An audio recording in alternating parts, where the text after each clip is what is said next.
May I point out, if I may, that we are not doing any kind of propaganda, nor advocating any belief or ideals, nor are we asking any of you to join something which is non-sectarian, non-reforming, not institutional, nor something that we can look to help us. But we are rather serious about all this.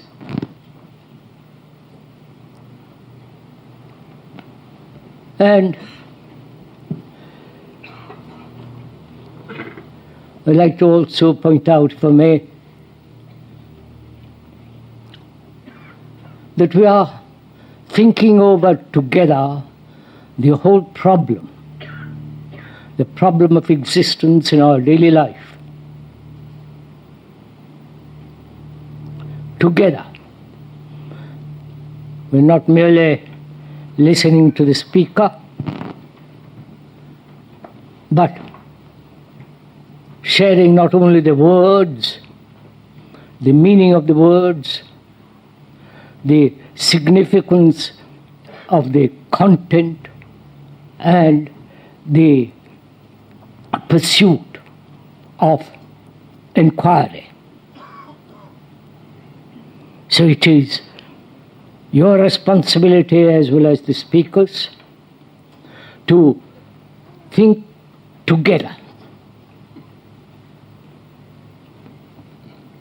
And it becomes rather difficult if you cannot think together, if you are committed to some kind of institution, to some kind of belief, if you are a follower of somebody,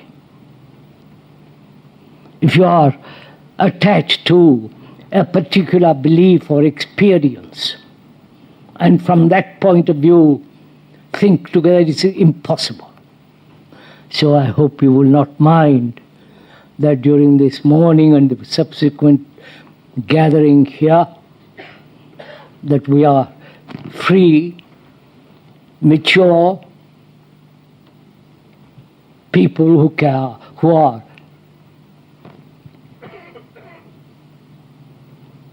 willing to go and discover for themselves how to come out of this terrible chaos one lives in.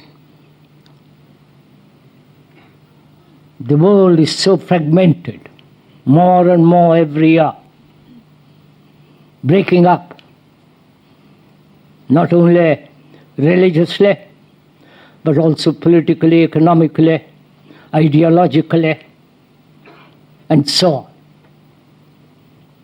Everyone throughout the world is concerned about their own little selves, their own little problems. Not that they are not important. They are.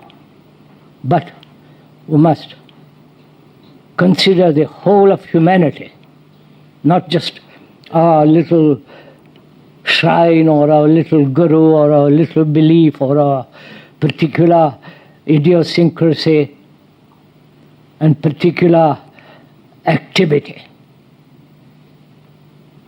Because we are concerned, aren't we, if one may point out, that all humanity, whether they live in India or in Europe or in America or in China, Russia, all humanity goes through this terrible struggle of existence, not only physically, outwardly, but also inwardly, psychologically.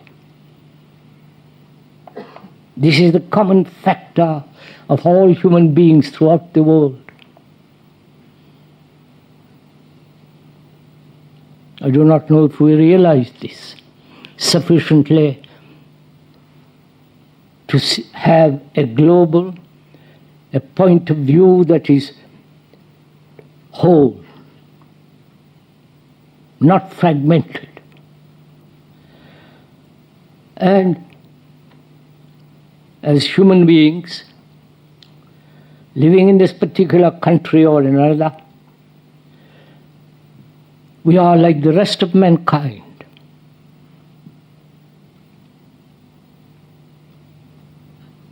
We suffer, we have problems, we have untold misery, confusion, sorrow, the fear, the attachments, the dogmatic beliefs and ideals and so on. This is common to all human beings throughout the world. So psychologically, we are the world.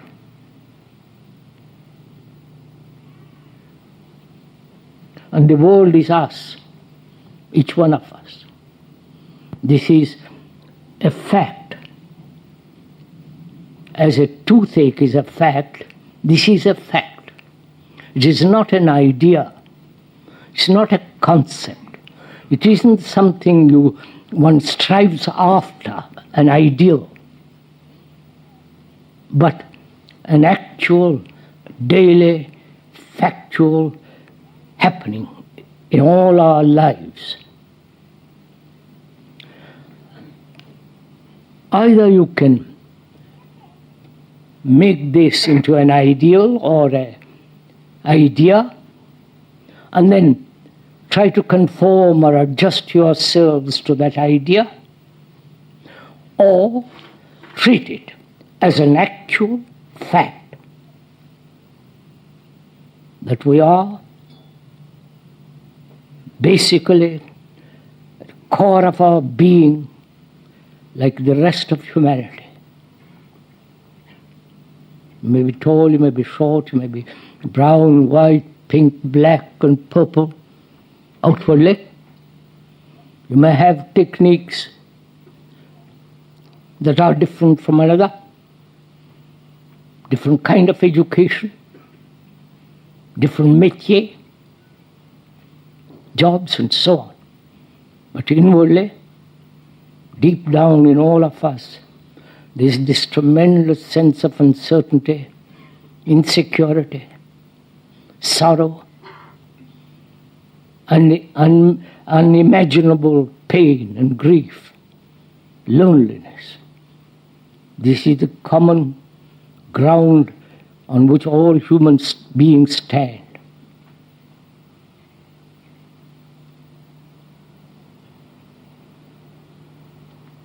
That is, we, as human beings, are the rest of the world, and the world is us. And so our responsibility is something global, not just for my family, for one's children. Those are important. But we are responsible for the whole of mankind, because we are mankind.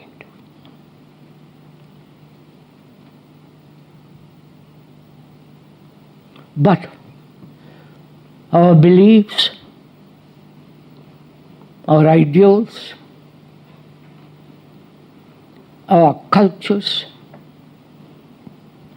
experience divide each one of us. There are Catholic, Protestant, Buddhists, Hindus, Muslims, or following the latest guru. This is what is breaking us up. Our nationalities, our insular, particular attitudes. And this attitude brings about fragmentation in our lives. And where there is fragmentation, there must be conflict between various fragments of which we are made up. Please, if I may point out again that we are thinking together You're not merely listening to the speaker or trying to find out what he wants to say.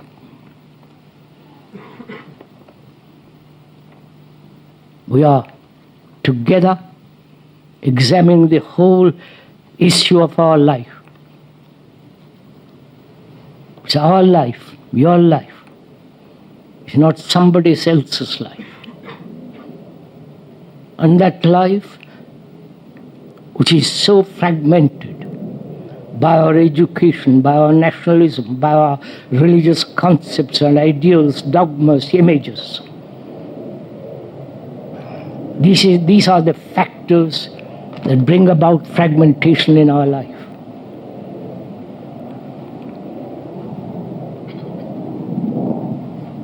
And we listen to all this, perhaps casually or seriously, with passing interest, or if you are serious, not merely intellectual or emotional or romantic, but we are profoundly serious.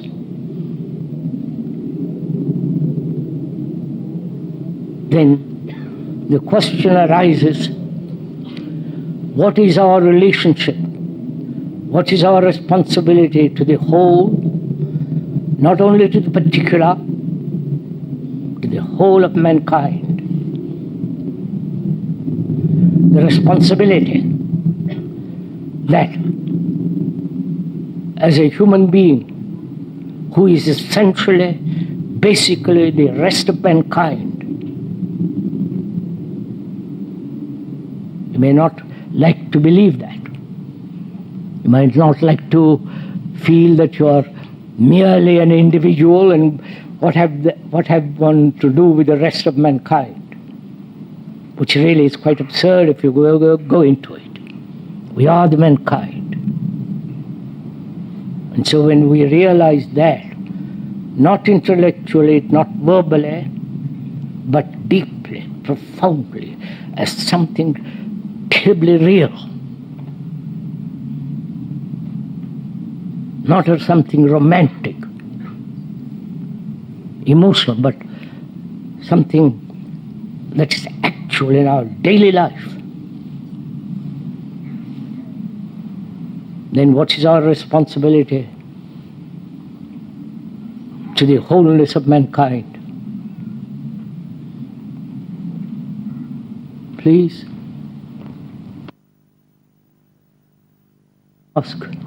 put yourself this question.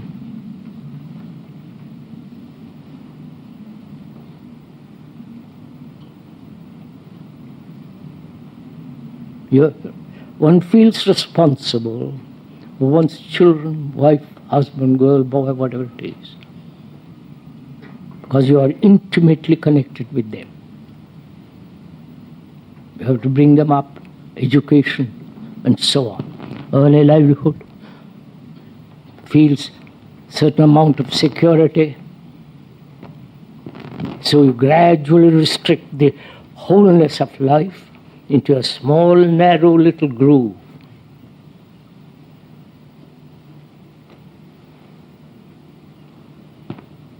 And having such mentality, one is disinclined or repulses, puts aside the responsibility to the whole of mankind.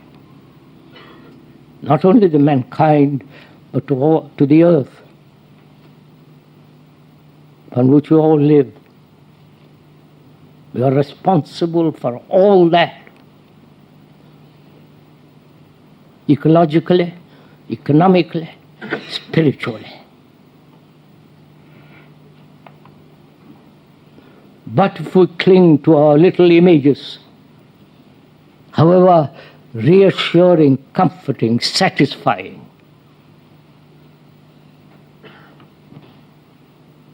then we bring about a great fragmentation in our life. And that prevents all of us from seeing the totality of mankind. Please do pay attention to what I'm saying. I'm not trying to convince, the speaker is not trying to convince you of anything.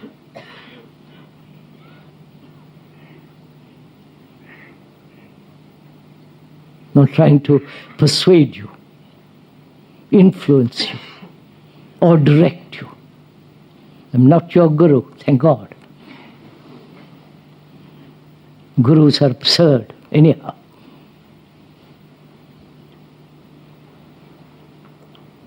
So, realizing that we are together investigating this problem.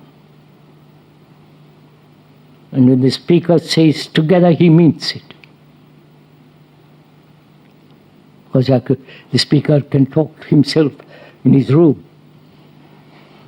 But since we have all gathered here together, in difficult circumstances, with rather foul weather,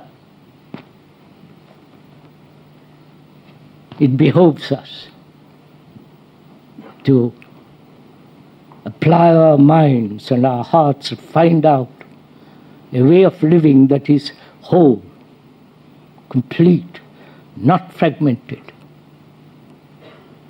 Because the world is now becoming more and more distorted, destructive, disintegrating, and degenerating, morally, ethically, spiritually, if you can use that word, spiritually. And we are part of that world. We are part of that society in which we live. We have created that society. Whether the Christian society or the communist society or the Hindu, Muslim and all the rest of it. We have created it. Our fathers, our grandfathers, the past generations of our generation, and we who have followed them, we have made this society what it is. Corrupt. There is injustice, war, man against man, infinite violence. And when one is confronted with all this, not as a picture, not as a descriptive analysis in a newspaper, but when one is actually faced with it, which we are facing it now in our daily life. What's our responsibility? What shall we do?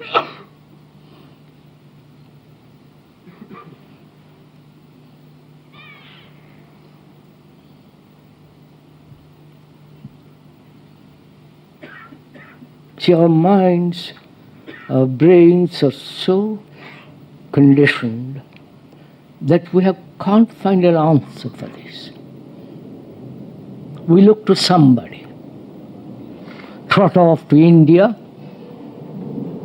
to some guru, and find out if he has a system, a method to solve this problem. They haven't got it. They have got their own systems, their own absurdities, their own megalomaniac ideals and so on. But when we are confronted with this, as each one of us is, whether we are young or old, what is our reaction? What shall we do?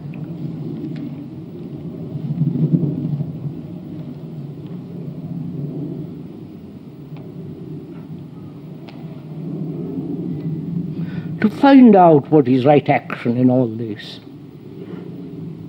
Not right according to somebody or some value or according to one's experience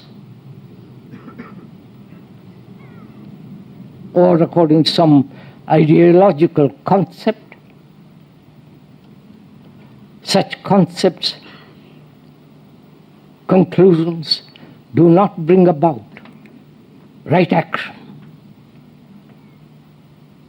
When we use the word right, we mean that it's precise, accurate, irrespective of circumstances.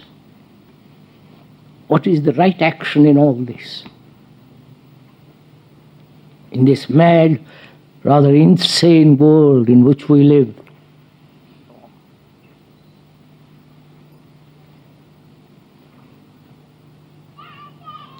To find out what's right action, not right according to me, to the speaker, or to some philosopher or psychologist, but to find out for ourselves an irrevocable right action, which should be right under all circumstances. First, to discover that for ourselves, one must be totally free from all attachment.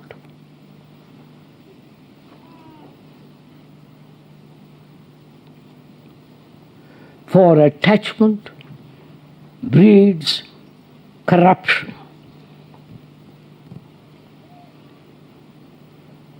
If one is attached to a person, you can see the consequences of that attachment: jealousy, antagonism, fear, the loss, the loneliness. So where there is this particular form of attachment to a person, corruption is inevitable.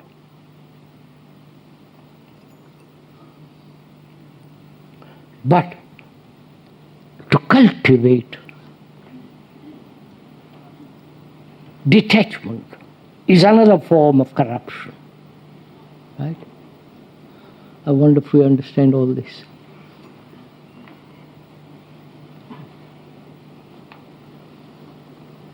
If one is attached to an ideal, you can see very well the consequences of that ideal.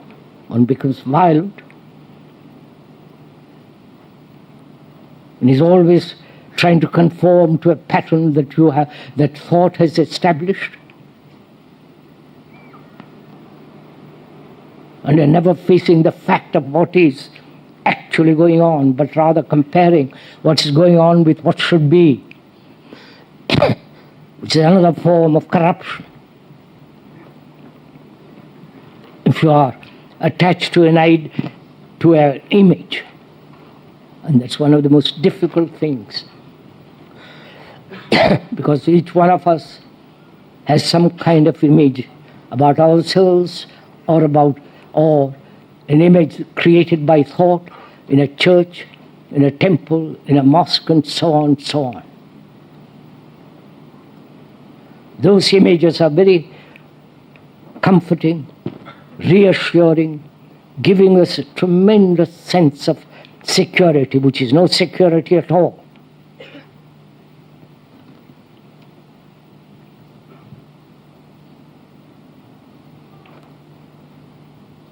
And again, to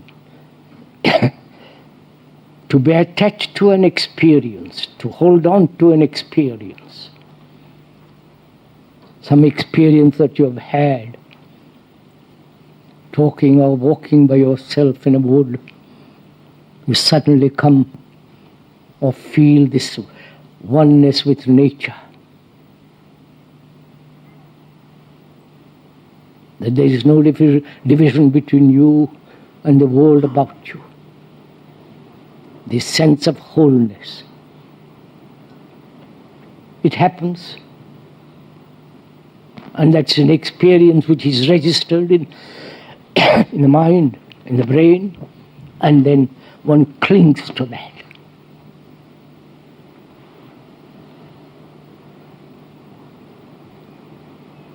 And one is then lost in past memory, something that's dead and gone. And when a mind clings to something that's finished, withered away, corruption begins.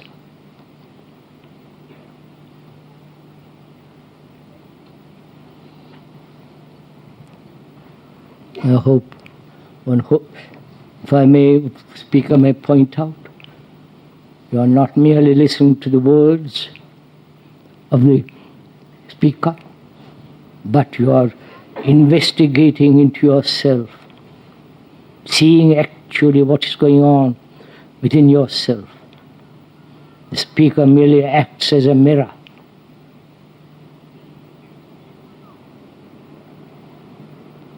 And the mirror has no value.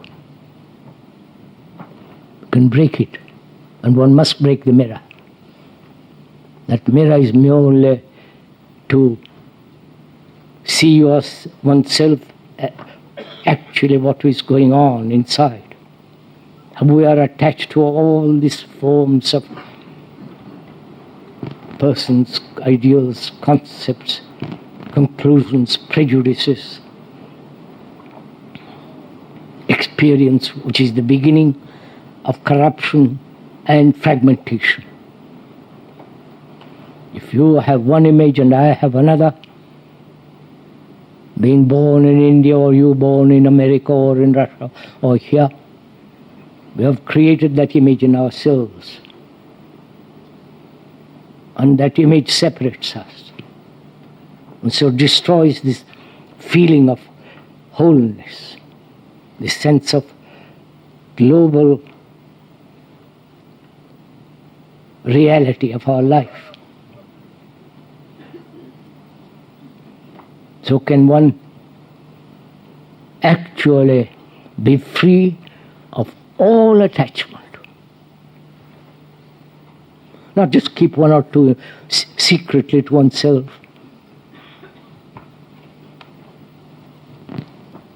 But be totally, completely free of all that.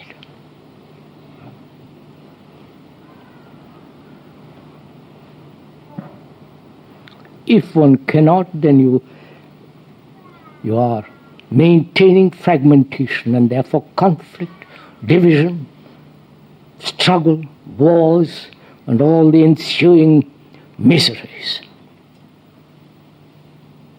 And it is one's responsibility.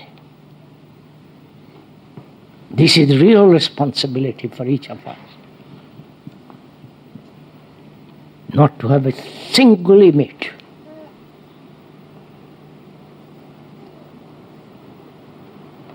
Therefore, when there is no image, there is a totally different kind of relationship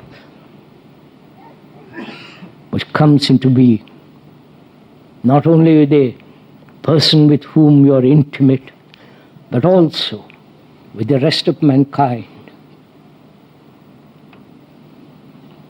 And your mind and your brain is free. And it's only where there is, in that total sense of freedom, there is love. Not in ideals, not in dogmas, in churches, in the things that thought has created and put them in the churches and temples and so on.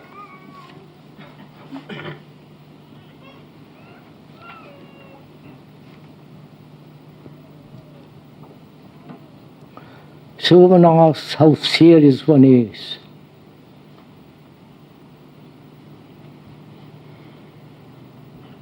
Is it all, one's whole life, an illusion? Constant battle, struggle, an unending misery, confusion, and sorrow. Or can one live differently?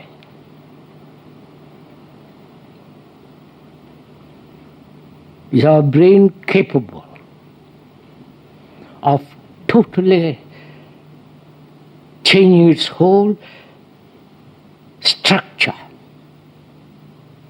its nature?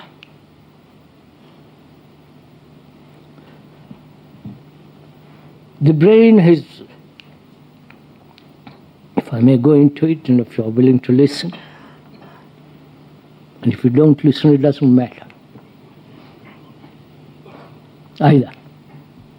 But if you care to listen, and since you have taken the trouble to come here, uncomfortable and all the rest of it, it seems necessary, adequate, and right that one should listen to something that is actually true.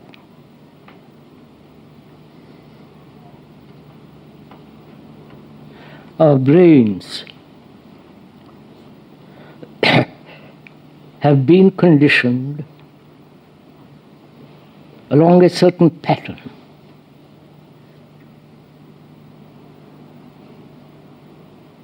You can observe it yourself. The speaker is not a brain specialist, though he's talked to many of them about the brain. But one can observe oneself, the activity of the brain. It is conditioned to follow a certain pattern. That brain has evolved through time, through millennia, and therefore that brain is not my brain or your brain, it is the brain of mankind.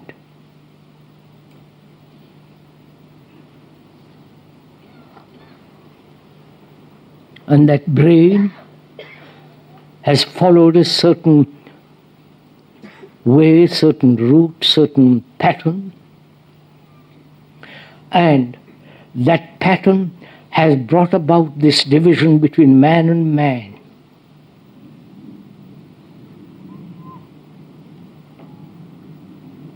Which is obvious when you look at it, when you go into it. That brain which is evolved through time, which is the result of millennia, is constantly seeking security in images, in persons, in conclusions, in some ideals. That is the pattern human beings have followed. Please look at it yourself, you will see the truth of it. And it becomes extraordinarily difficult to break that pattern.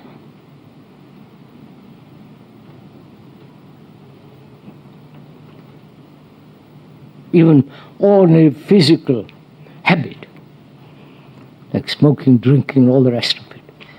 When it becomes deep-rooted habit, it's extraordinarily difficult to break it. And the brain has followed this particular path, this particular way of living,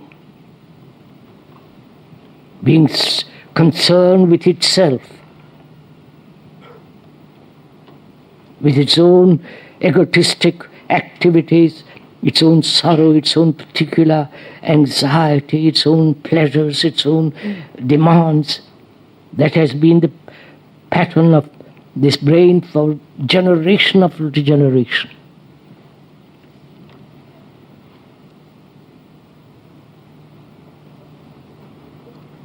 And we are asking, can that pattern be broken? Not by will, not by some kind of pressure, idealistic carrot, but seeing the actual pattern of our life and see the cruelty of it, the inanity, the stupidity of it.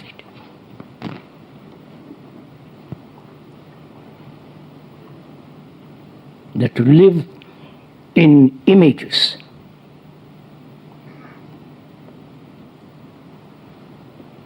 is the very essence of destructive way of life. When one sees the truth of it, You're already breaking away from it. So one asks, does one actually see the pattern, that in the norm, the continuity of this movement from generation to generation?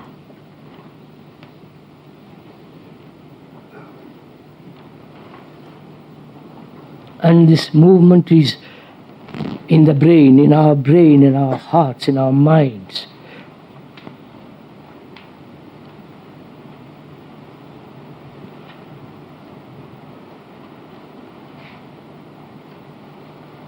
So can one be free of all that?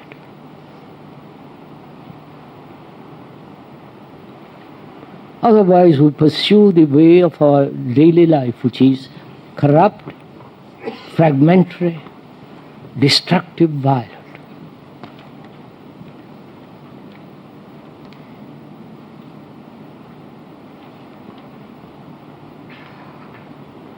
So, what will make a human being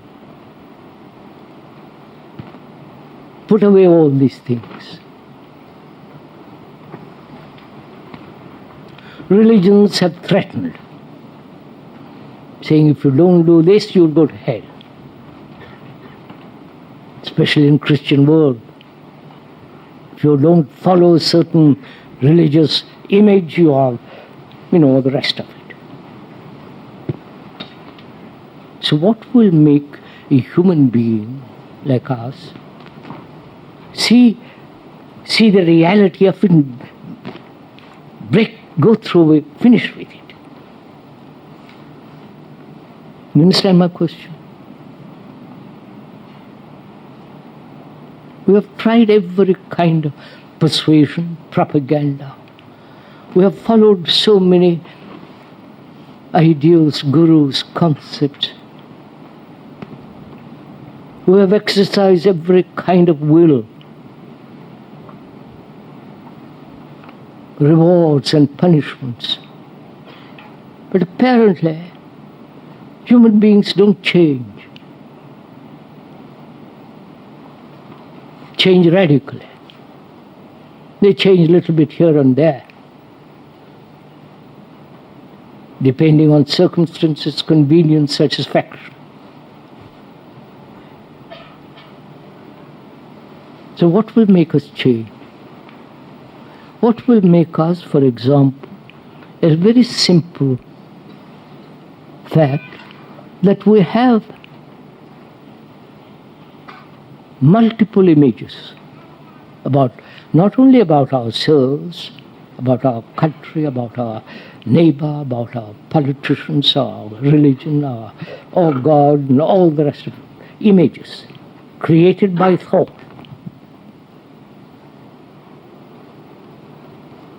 What will make us drop one of them so completely that you never go back to that?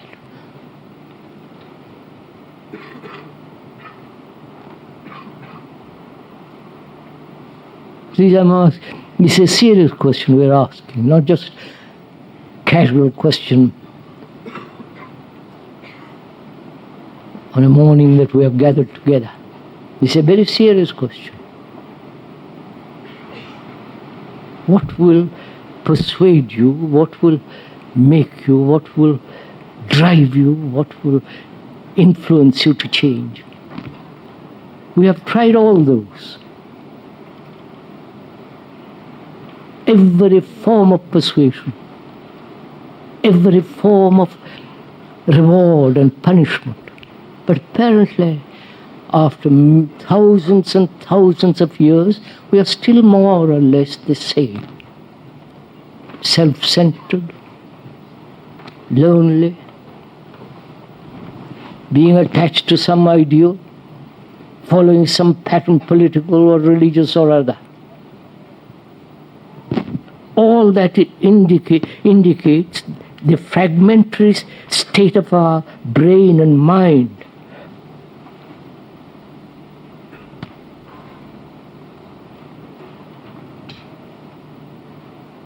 Since you're good enough to listen to all this, what will make you change?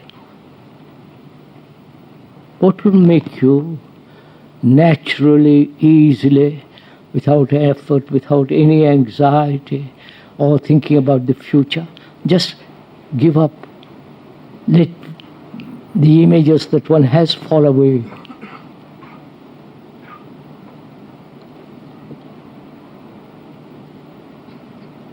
If one sees logically, reasonably, the fact that images of various kinds do separate man from man, that images between people prevent relationship, and that relationship assumes a responsibility which is not responsibility at all, but a form of particular individual pleasure.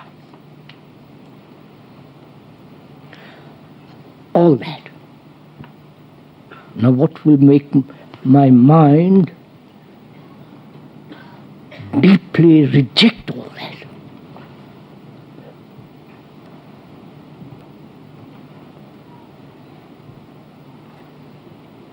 Is it the fault of our education?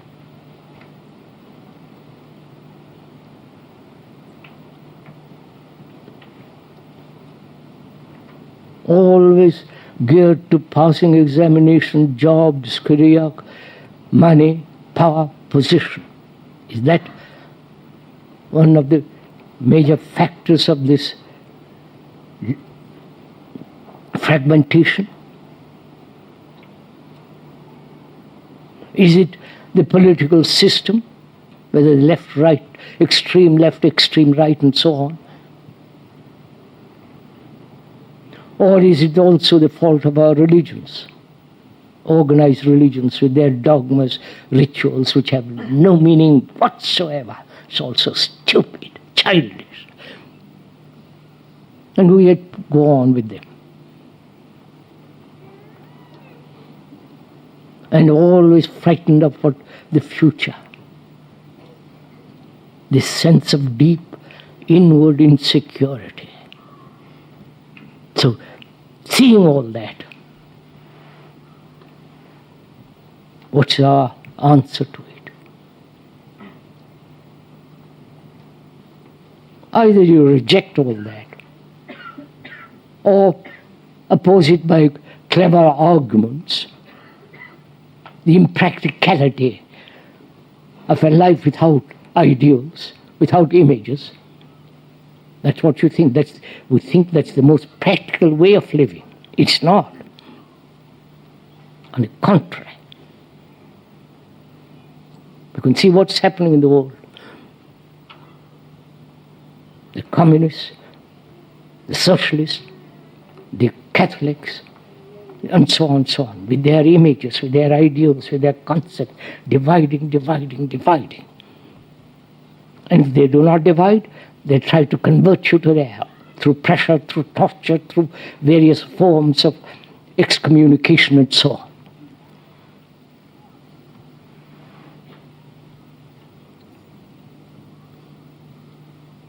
I think it's rather important to find out for oneself whether this fragmentation brought about, as we explained, through attachment, through various forms of ideals and images, can they be totally be set aside? So that one has quite a different way of living, a different way of thinking, looking, feeling with love and great sense of compassion.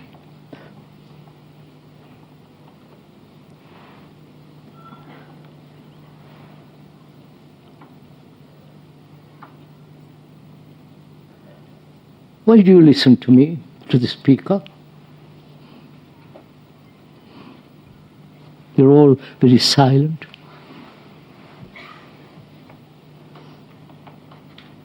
Is the speaker trying to stimulate you or influence you? or persuade you to think in this way or that way. And he's not.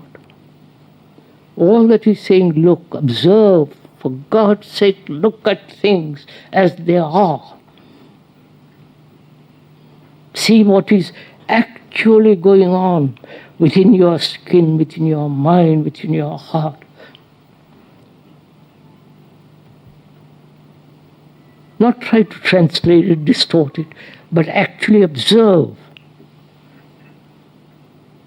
what is.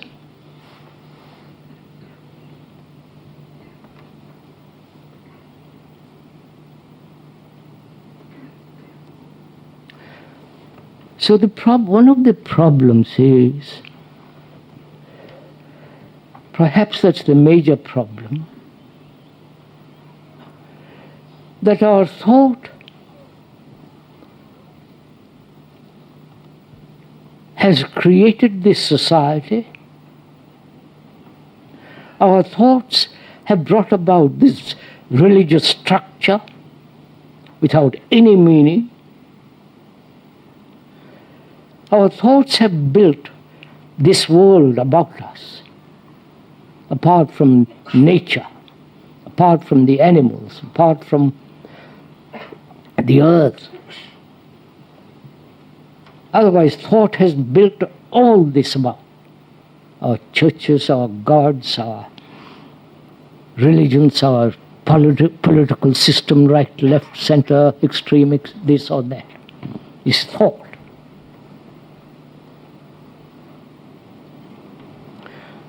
And thought must be always limited.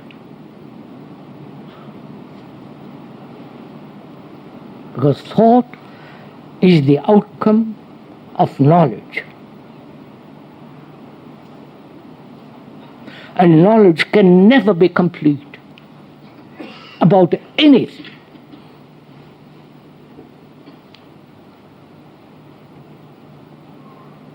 Knowledge is the process of time, the accumulation of experience, not only yours but all the past generations and generations. It's the knowledge that we have stored in the brain. And that knowledge is always incomplete. It always goes with ignorance. Ignorance and knowledge go together. And out of that knowledge, memory, thought. And so thought is, under all circumstances, is limited, narrow, must be fragmentary. It may create the most beautiful bridges, these marvelous cameras, the battleships, the submarines, the latest guns, and so on. And also thought has created all the things of this world, like beautiful architecture, but not the streams, the rivers, the birds, the wonderful earth in which we live. And thought has created the images which we have put in the churches, in the temples, and so on. So thought, by its very nature, is fragmentary.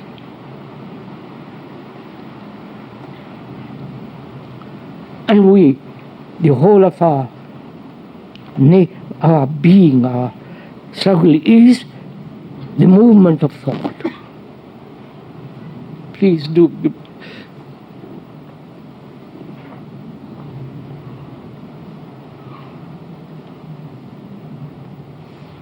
Are you getting tired? You can be, I don't care.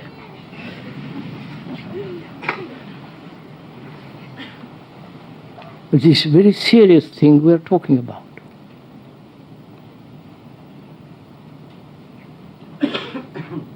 And We rely on thought to alter the course of our life.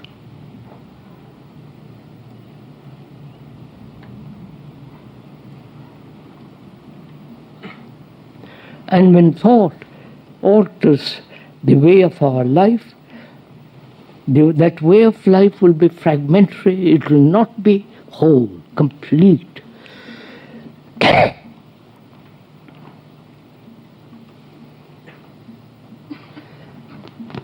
So when it comes to the point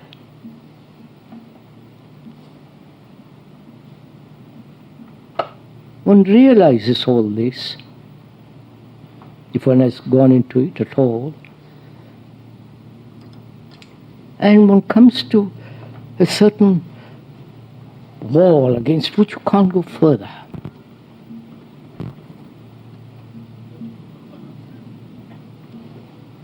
Because we are still operating with the only instrument we think we have. That instrument is thought. Thought, desire, and pleasure and fear, which are all the movement of thought. We'll go into that a little later. So, through thought, we think we can break through this pattern of the brain which has been evolved through millennia. I wonder if we see that. Thought cannot possibly break through. It can only create further fragments, because in its very nature, it's limited. Right? Can we move from there?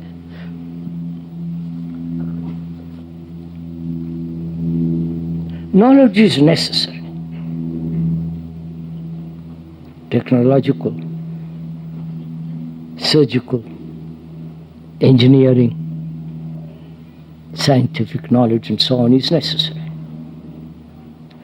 But the knowledge that one has psychologically accumulated through millennia as human beings, is that necessary at all?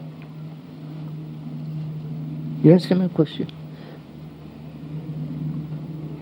You understand my question? Yeah. I must have knowledge to go to the room I happen to live. I must have knowledge how to drive a car, how to write in English or in French or Spanish or Sanskrit and so on. I must have knowledge to earn a livelihood, skillfully or otherwise. That's absolutely necessary. But why should I have this accumulation of psychological knowledge? You understand my question? Which is the center of me, right?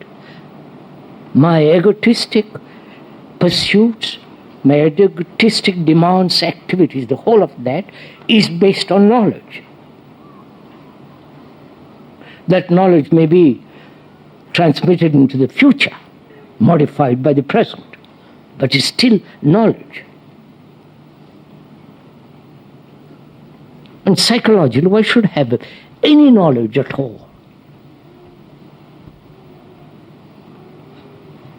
Knowledge being, when one has a relationship with another, intimate or otherwise, one creates through time, through various forms of conflict, pleasure, and so on, the image that one has about you and she has about you. That image is our knowledge. I don't know if you're following all this. Right? May I proceed? That knowledge is fragmented, obviously. I can't know all about you. I may know all about you at a totally different level. I'm not talking of that. We're talking about the physical, daily existence.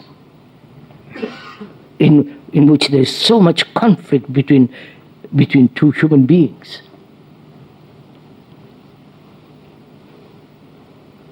And that conflict is comes about through this constant building of images between you and the other.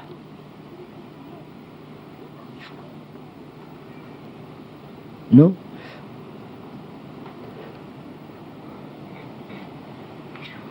And can that image making come to an end in our relationship with each other? As a man and a woman, or mother and child, and so on, so on. Can that image making come to an end? I say it is possible. It can be done. We have potential to create the image. We have also the potentiality to break down that image.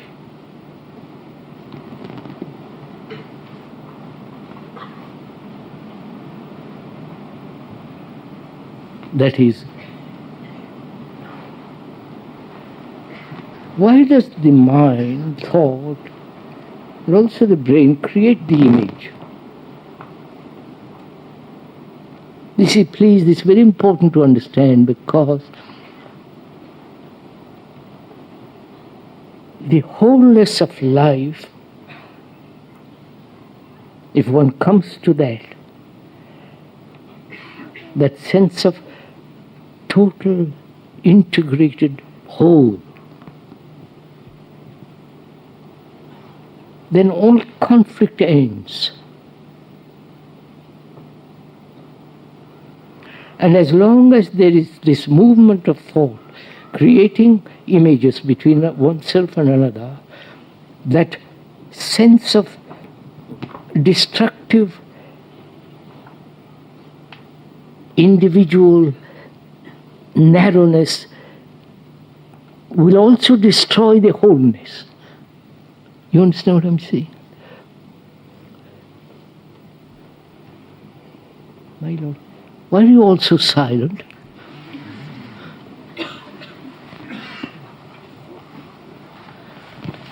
I hope you are thinking together, and that's why you're silent.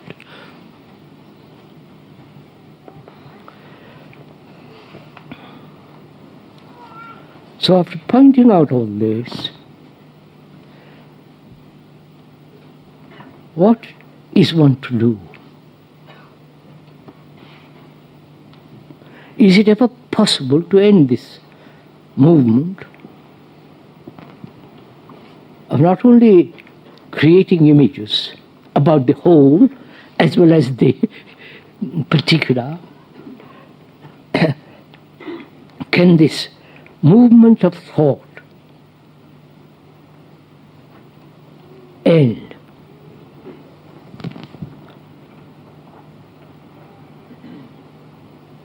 You know, meditation is essentially the ending of thought. Not the meditation that people practice 20 minutes every day, or 20 minutes in the morning or in the evening, or meditation according to a system and so on and so on. That's not meditation at all.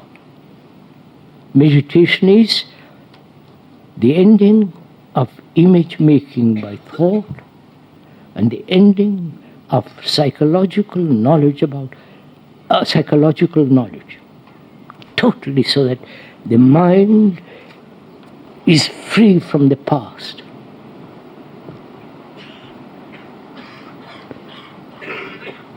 That's real meditation.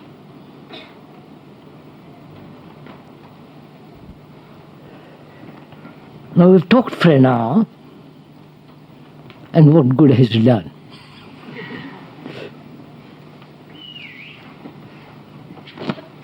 Not that one is seeking a result. I'm not. The speaker is not. I don't care if you do or don't. It's up to you. So, after listening for an hour, perhaps to this harangue, or to this sermon.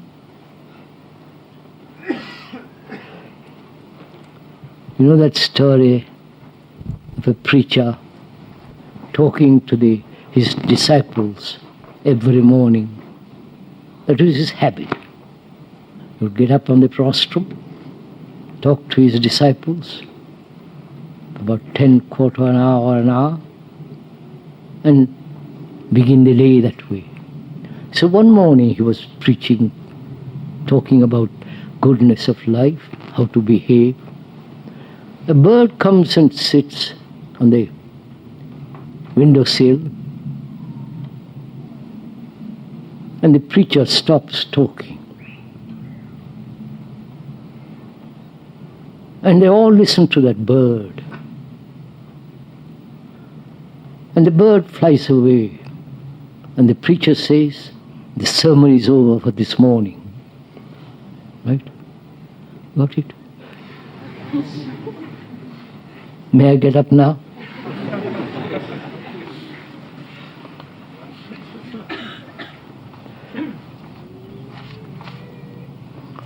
We'll continue tomorrow morning.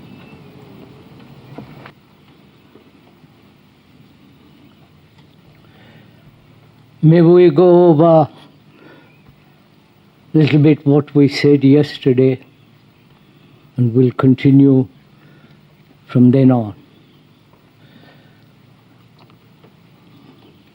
To put it briefly, what we were saying yesterday morning was that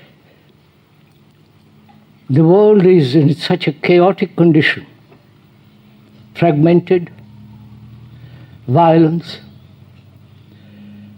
every kind of human degradation going on.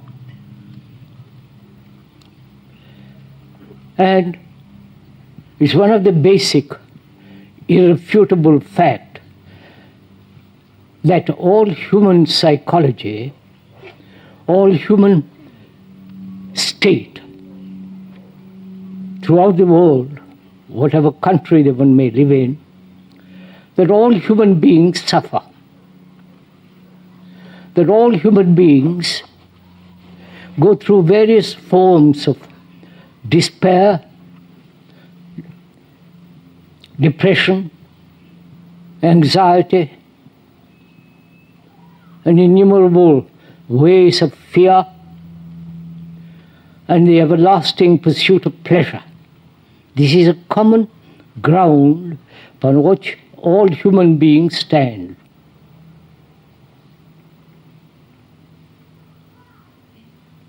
This one must see very clearly, that there is no actual division psychologically, inwardly, inside the skin as it were, that we human beings are extraordinarily similar. Though we may physically have different shapes and color and stature, but intrinsically we are the mankind.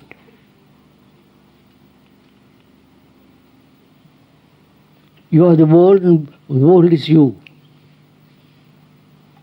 And there is no such thing as really individual. I know perhaps you will not like this, because we are all conditioned, educated, to think we are separate, individual minds, souls, entities. But it's not a fact. We are the result of centuries of conditioning to this idea, and the actual fact is that we are like the rest of mankind. Our brains, though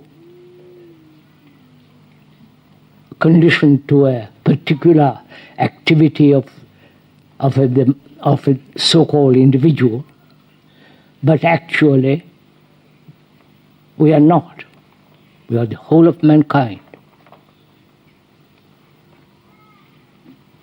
And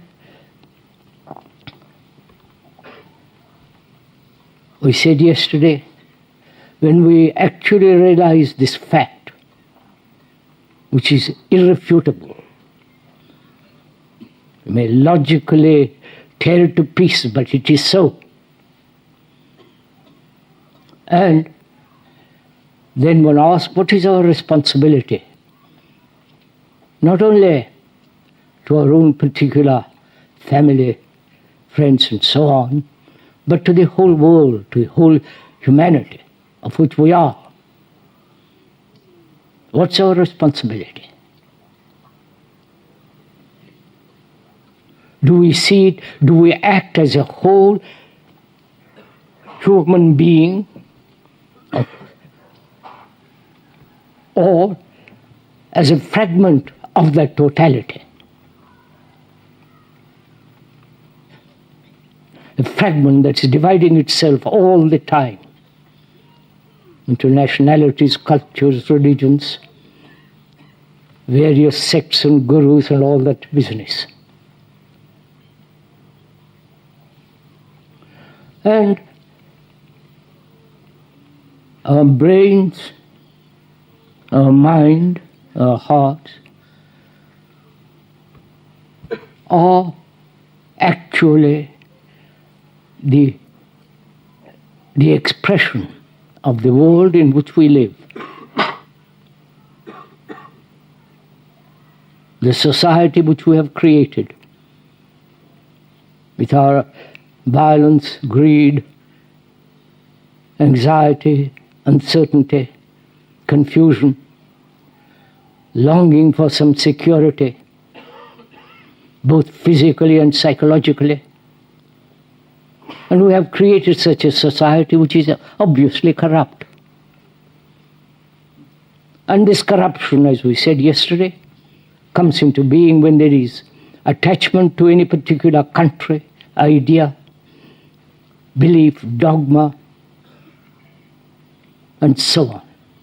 Where there is attachment, there must be corruption. I think this also is an obvious fact. If you are attached to a particular symbol, to a particular image, that must inevitably bring about division and therefore conflict and corruption, which is seen all over the world. And so that's what we said yesterday, more or less. And also we said, realizing all this, which most of us do if you are at all watching, observing what is going on in the world and also within ourselves,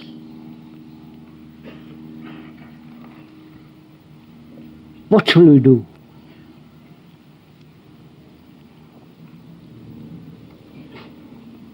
We observe this, we see it, we know it, we feel it, and yet we seem to be incapable of breaking through this. Breaking through this heavy curtain of tradition, of our conditioning, of the brain following a certain pattern. Pattern of fear, pleasure, anxiety, nervous responses, hate, jealousy, the old pattern of thousands and thousands of years. And perhaps we are aware of this.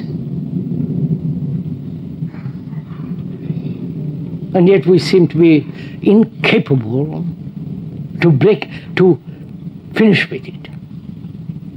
Because we are the result of many, many thousands of generations who have lived in the same way as we are living now, perhaps a little modified, a little more comfortable, a little more sanity, a little more comfort, and so on.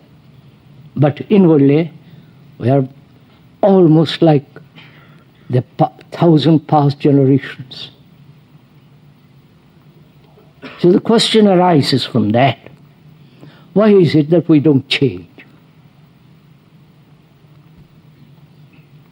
change, not only superficially, but deeply, profoundly. So our way of looking at the world, looking at ourselves is entirely different. A way of living which is not a series of continuous conflict, misery, struggle. Why is it we human beings who have cultivated such extraordinary technological world with all its destructive and perhaps some of its sanity, why is it that we as human beings who are supposed to be somewhat intelligent, educated, sophisticated, why is it that we do not radically bring about psychological revolution?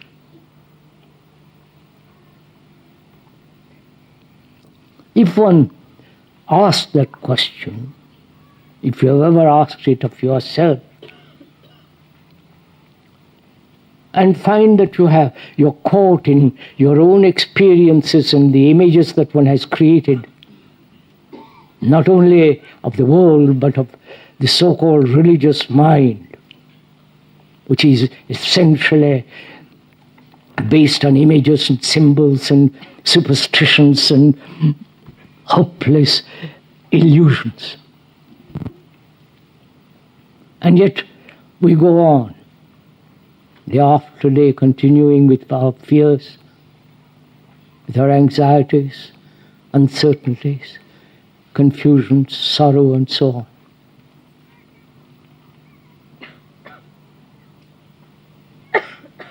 As we also said yesterday, we are thinking together. We are investigating together. It's not that the speaker is laying down any principles, any ideas, any conclusions, or doing any propaganda of any kind.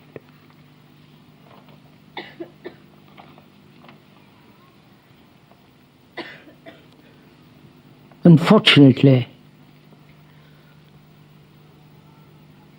we have been accustomed or trained or accepted that we cannot solve these problems ourselves. We must go to somebody, either the priest or the psychologist or the latest guru with all their fanciful dress and absurdities.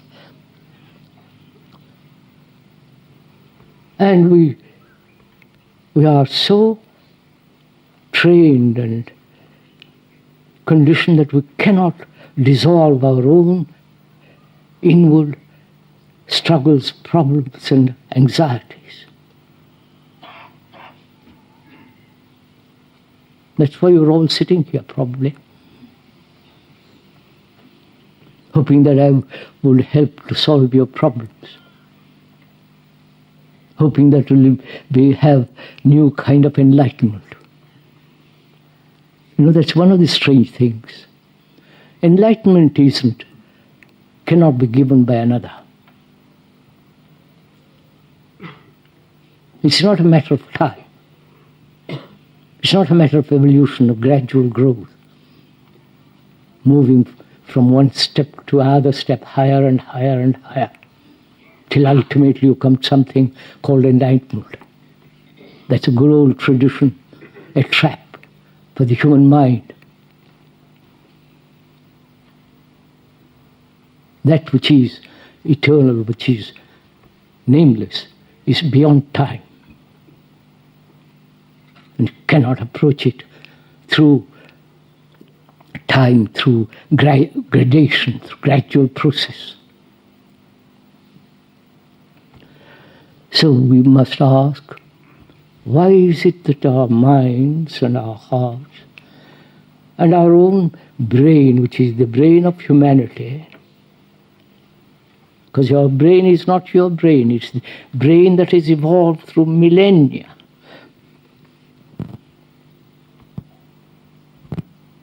And that brain has followed a certain paths, certain routes, certain attitudes, and so on. And as the brain is the most important factor in our life, can that brain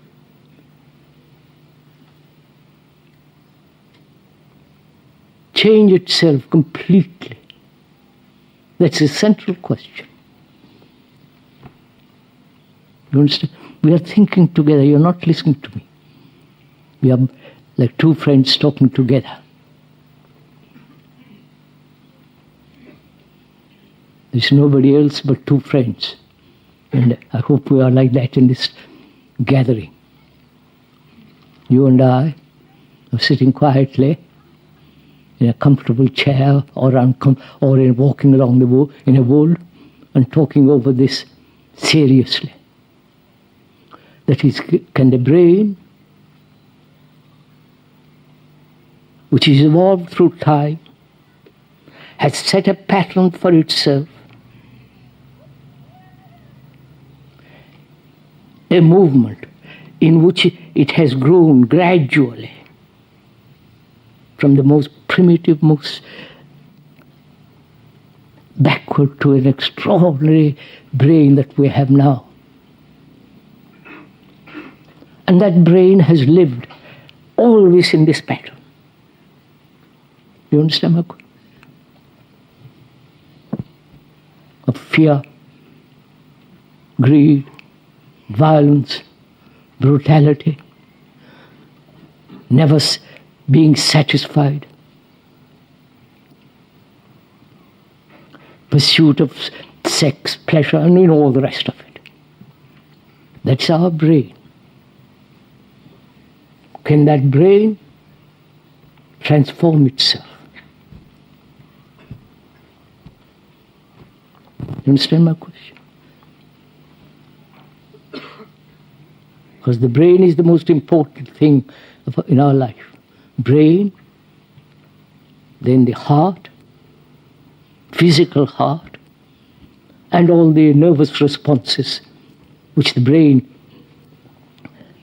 controls, holds, and so on. Can that thing transform itself? That's what we're going to inquire together during all these 4 talks, if you have the energy and the patience and the desire to discover for yourself.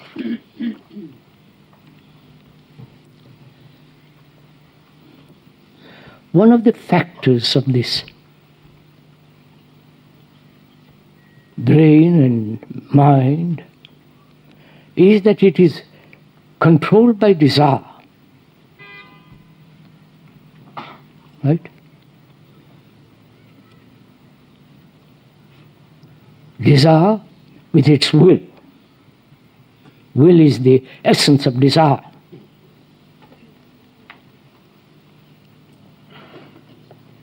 And we're always trying to become something.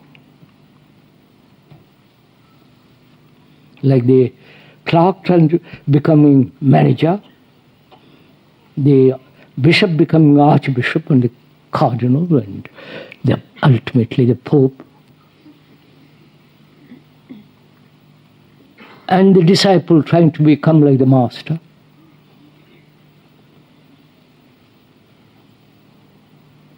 So this constant movement to become something.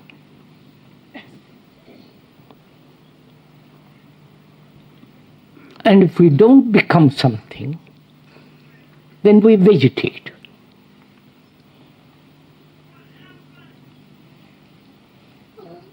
So that's one of the factors which we have to go into.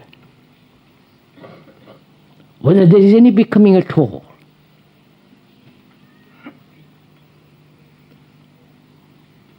And this becoming is the urge of desire, the battle of discontent. good to be discontent.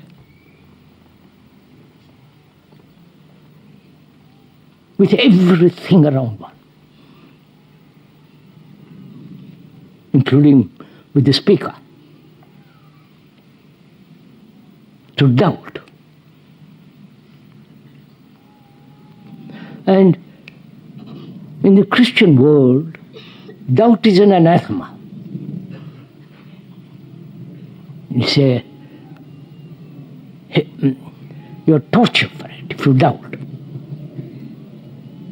But in the Eastern world, like Buddhism and Hindu, doubt is one of the major factors of life.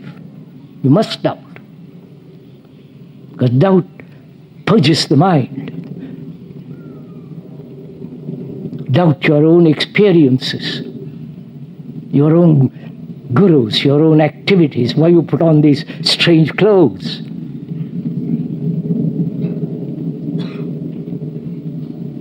So doubt not only the experience, doubt the nature of desire, why one is caught in this. Because we are trying to find out whether it is possible to transform the mind. Not through more knowledge, not through more experience. Knowledge is always incomplete. And experiences are always incomplete, naturally. So, we are trying to find out, investigate together. I am not investigating, and you are just merely listening. It's our responsibility together to go into this as deeply as possible. And when you leave the tent this morning, if you are at all serious,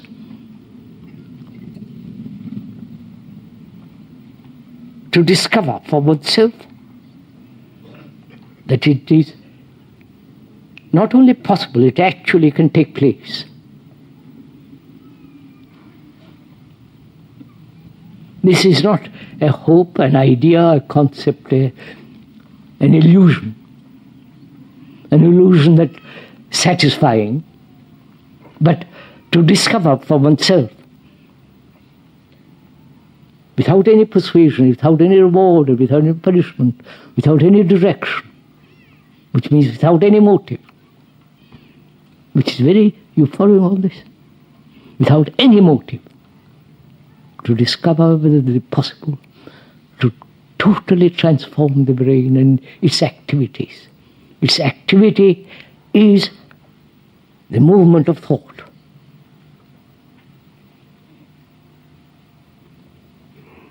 And its physical, neurological responses and sensations and so on.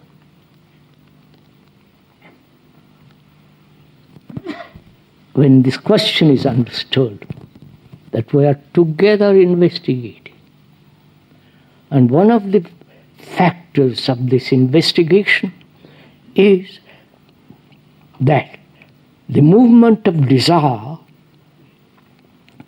is constantly not only changing, but trying to move, trying to become something more and more and more and more. Right? It's not what I'm saying, it is so. If you go into it, you will see it for yourself. So one has to ask, why and what is the nature of desire? Why man has always, from the very beginning of time, is caught in this thing.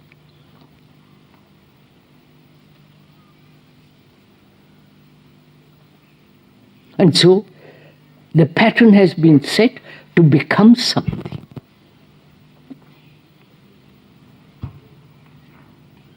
Which we are all trying to do all the time. I'm not so good as I was, but I will be. Or I will get over my anger. jealousy or envy or whatever it is, which is the constant movement in time to be something. Right? We are together in this up to now. And it has been one of the factors in life that those so-called religious people, the saints, who are peculiar people anyhow, the so-called monks, and the real sannyasis in India, not the phony ones who put on strange clothes, the real ones, have always said desire is one of the most destructive factors in life. Therefore, suppress it. Avoid it. Go beyond it. And therefore, to go beyond it, exercise will,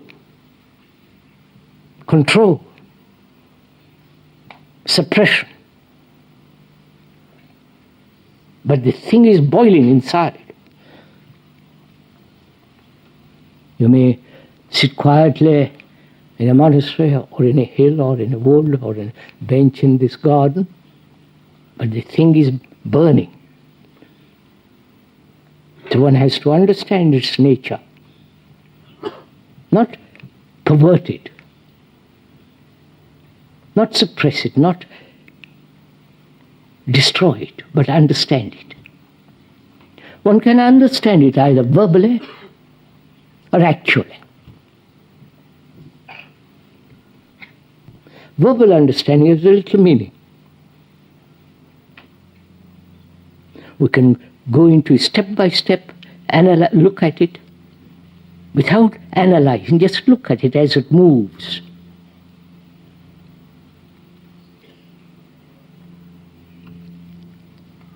Then one begins to have an insight into the whole problem of desire.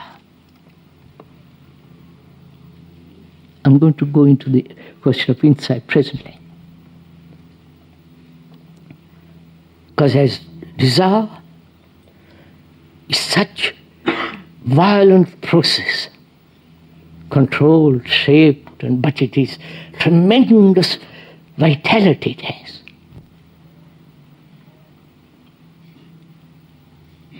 And one of the driving factors in our life. And to merely suppress it, it becomes too childish. So one has to patiently go into it, observe it, and see where discipline comes into this. You understand? You're following this? As we'll go into it. Desire has significance and vitality only when thought creates the image. Right? The seeing of the blue shirt or the blue dress in the window and the creating the image of oneself in that shirt or in that dress, that's the beginning of desire. You understand what I'm saying? Right? Do we meet each other? That is, seeing, contact, sensation, if it stopped there, it's natural. Otherwise, if one is not sensitive, you can't perceive the thing clearly. If your touch is not sensitive, then seeing, contact, sensation. Then begins thought creating the image you in that shirt, or in that dress, or in that hat, or in that car. Then desire arises. So, the image created by thought is the movement of desire, not seeing, contact, sensation. That's not natural, healthy. You following all this? Huh? So, discipline, as we generally practice, is control,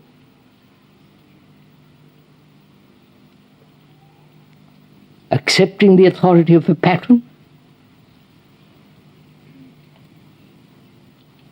obedience, and so on. Conformity, essentially. Whereas discipline has a totally different meaning, which is to learn.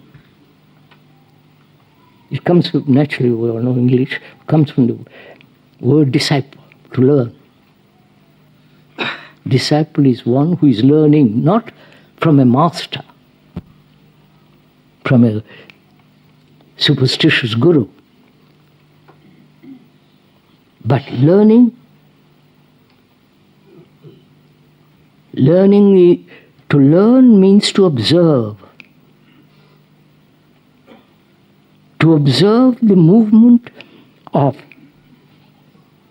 see, contact, sensation, then thought creating the image and the flowering of desire.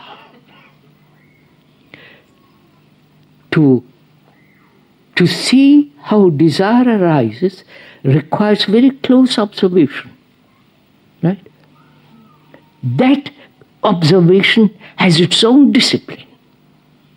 That's where the observation is the learning. I wonder if you catch what I'm saying.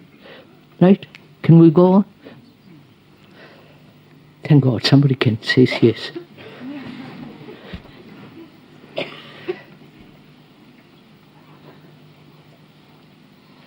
So as we said, discipline means to learn, not to conform, not to imitate. And one can learn through observation, in which there is no compulsion, no comparison. Because learning is taking place all the time as you're moving. Therefore, there is no sense I'm learning more. I wonder if you see that.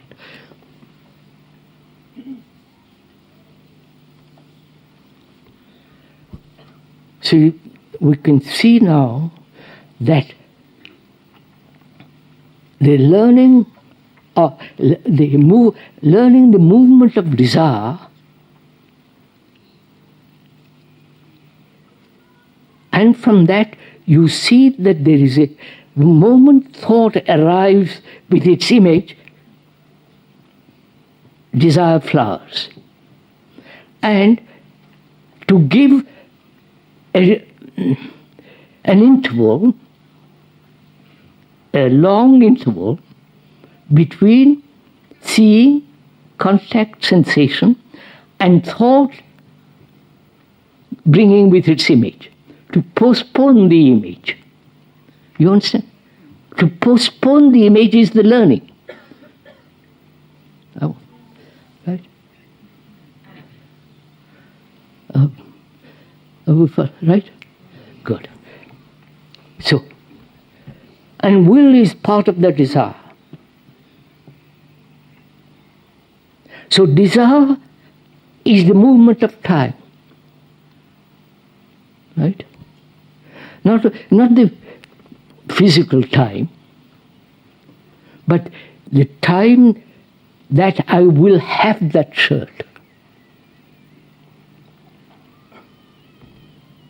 Right? So, in inquiring into desire, one begins to understand the movement of becoming. Right?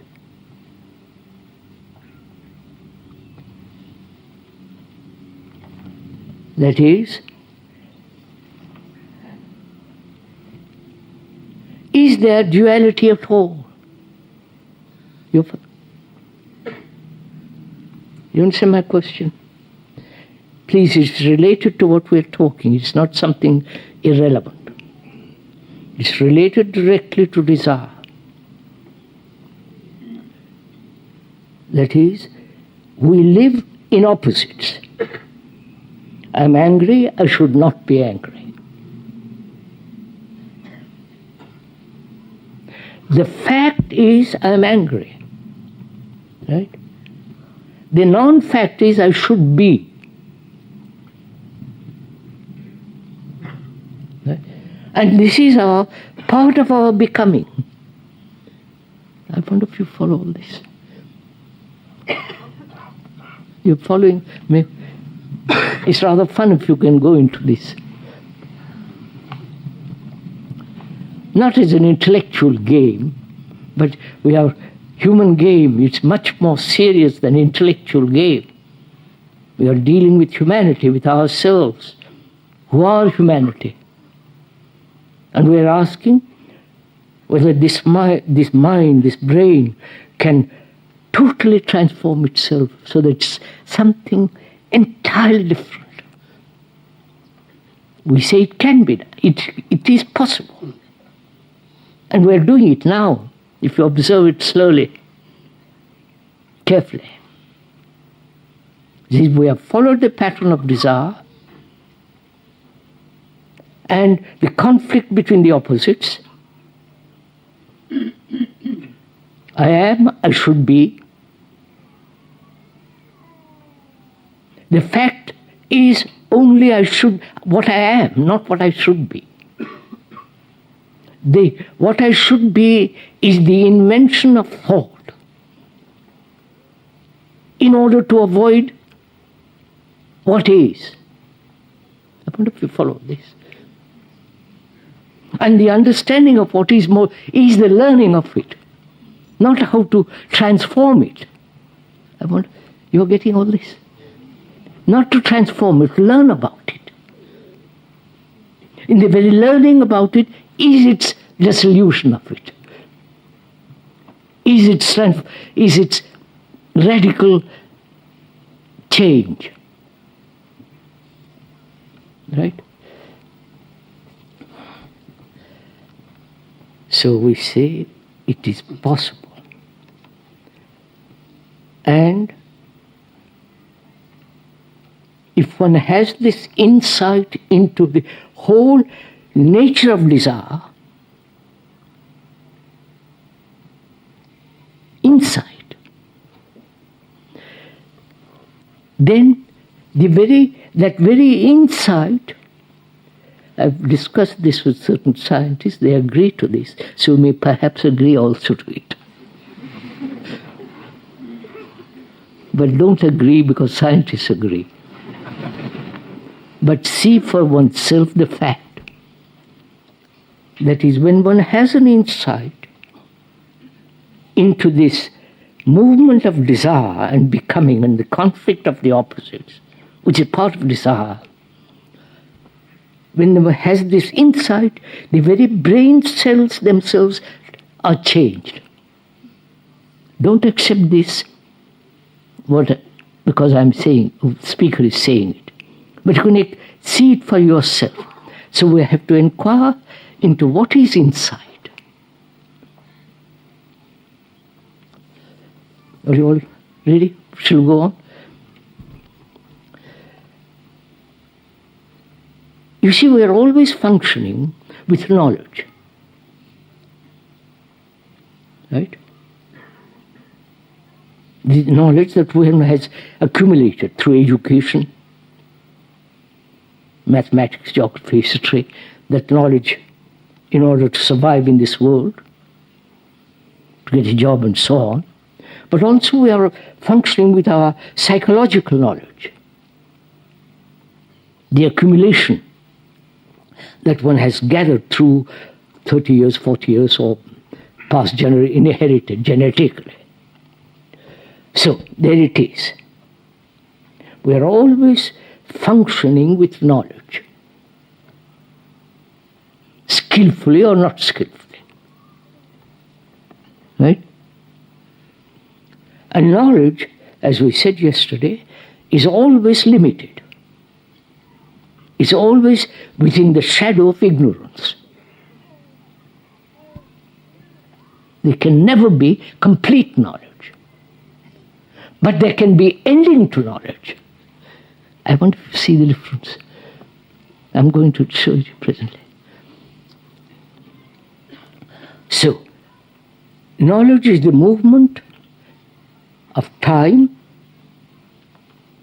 of experience, and that movement is thought. So that is the instrument with which we act.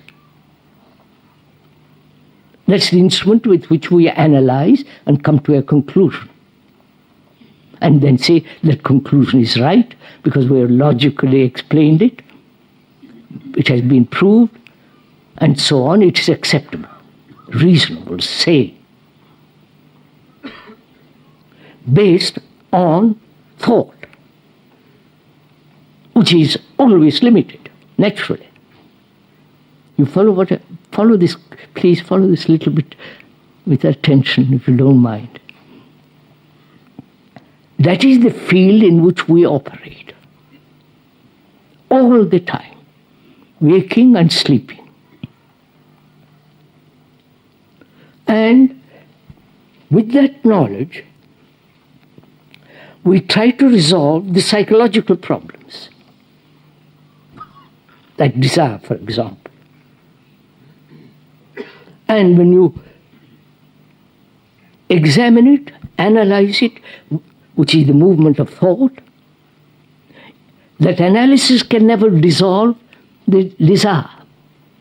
It can modify, it can be controlled, it can be given a different direction. Instead of clothes and cars, you can go towards God. But it is the same movement, right? God, you know God.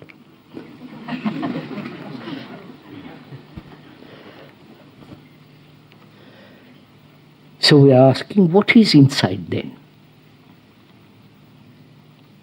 We are saying insight can only take place when there is knowledge has come to an end, a merely pure observation without any direction. Understand? Then you comprehend the whole movement of desire. When you say I have an insight into the technological problem, an engineer or an electrician or a computer expert, he has certain insight. That insight is not the result of constant examination, constant analysis, investigating and day after day. It is sudden cessation of all knowledge and seeing something directly. I want to follow. I hope you are doing this as we are talking together. That insight brings about a fundamental change in the very brain cells themselves, which carry memory. Right? No, I won't ask you to write. Because it is, if you go into it and do it for yourself, you'll find out. As we said, doubt, not accept. Doubt what we are saying. But if you keep on doubting, it leads nowhere. But you must doubt, and yet moments, they must be let go. Like a dog on a leash.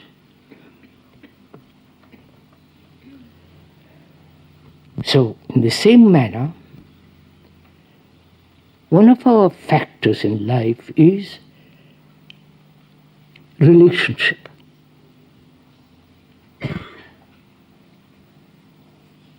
Life is relationship. Whether one lives in a monastery or ordinary life, life is a movement in relationship. In that relationship, there is constant struggle. Man, woman, the whole business. And apparently, we have never been able to solve it. Which is again a factor. Right? So many thousands of divorces.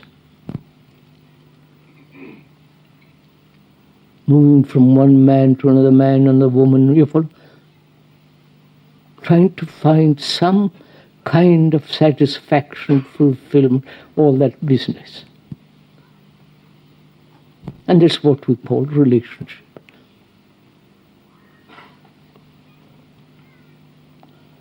And the older we go, the more dependent are we on relationship.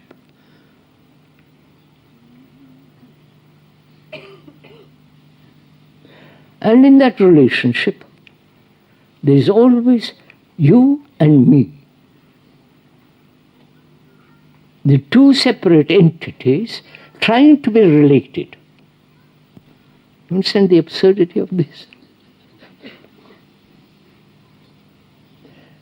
Which means, why is there this division?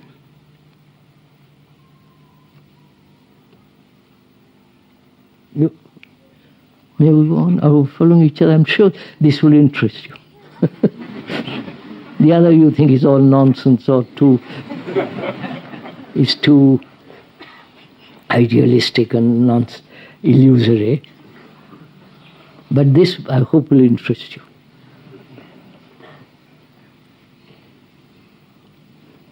Strange world, isn't it?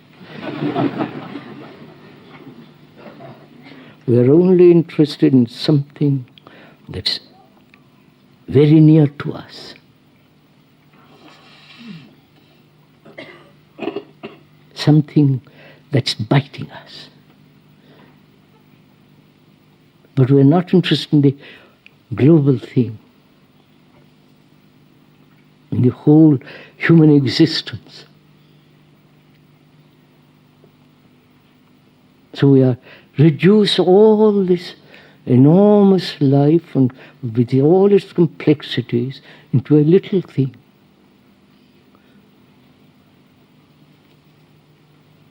Me and my struggle. Me and my fulfillment. Me and my becoming something. This is what we are concerned.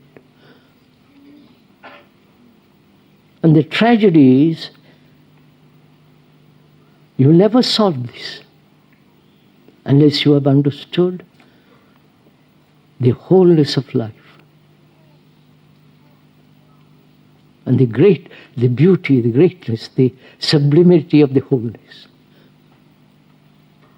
Which is the man, which is that you are the entire humanity. You understand this?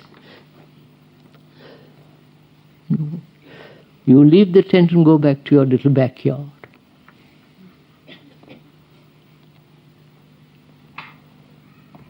Fortunately at Brockwood, the backyard is very large.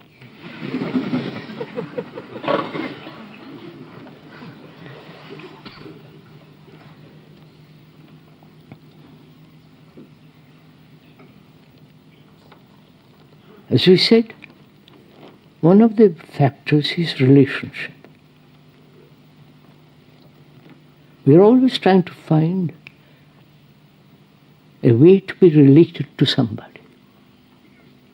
So completely, in which there is no division. You and me. We try to find it through sex. Right? And unfortunately, One of the philosophies in India is that through sex you can find that ultimate whatever it is. It's another of those nonsenses. This is very popular in India.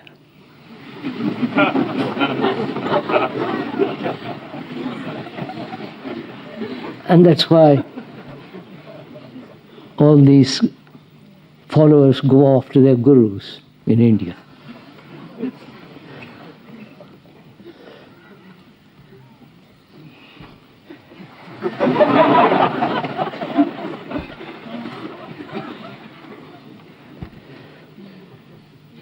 So we're trying to find out whether it's possible to live in this world, actually in this world of relationship with man, woman, between each other,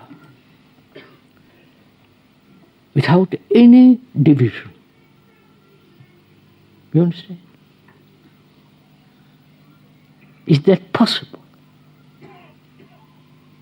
When all our education, all our culture, all our religious, everything is to divide, divide, divide.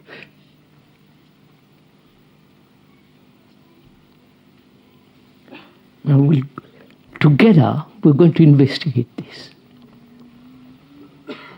And in this investigation, you are taking part. You are sharing in it. It's not the speaker is investigating, you kind of agree or disagree and then go off. But together investigate it. What makes this division? Apart from the superficial physical division, we're talking about psychological division, the inward sense of me and you, we and they.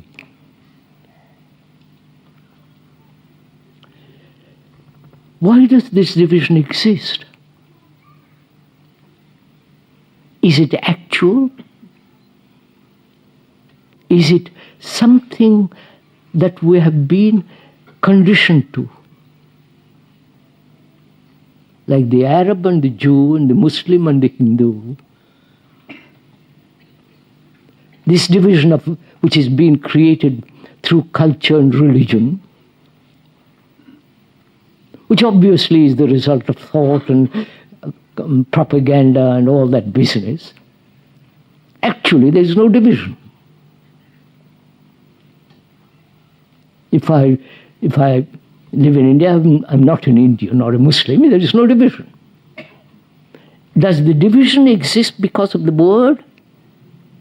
Follow it carefully, please. I'm going slowly into this. Of the word, Englishman, Frenchman. Or is it the cultural division? Different, much more intellectual and all that in France.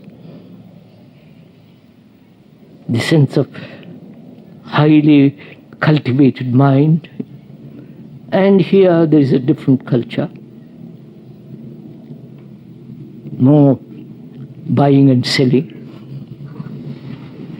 which is part of America. Or is it that each one has his own particular image? Please follow this. Observe it. Each one has his own particular image of himself and the image about the other. Right? You are following all this?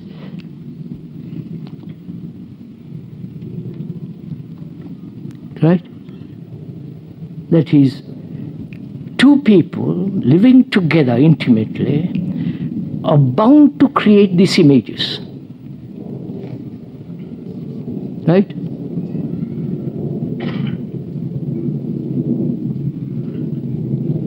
I've lived with you, and I inevitably, day after day, the monotony of it, the familiarity, the remembrances, the hurts, the flatteries, the encouragements, all that's going on, that inevitably must create the image. Right? So I create an image about you, and you create an image about me. So this relationship is between the two images. Sorry to be so. And this is what we call relationship. Actual relationship doesn't exist. I wonder if you're following all this. So is it possible to live together without a single image? You understand my question?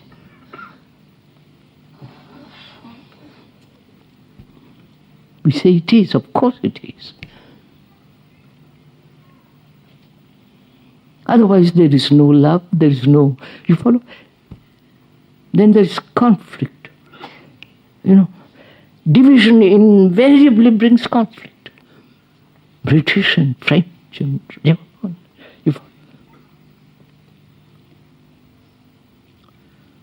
So can this image-making machinery stop?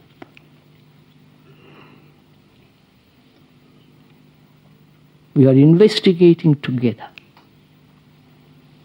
Now,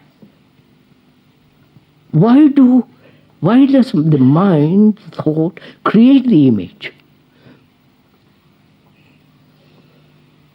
You understand? You have an image about your husband or your wife, girlfriend or whatever it is. Why do you create an image? Is it because in the image there is security? Not in the person. Right? I wonder if you see this. I'm not being cynical. I'm just pointing out facts. So, how stupid all this is, isn't it?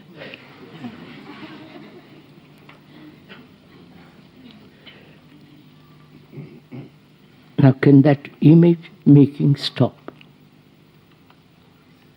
Then there can be love.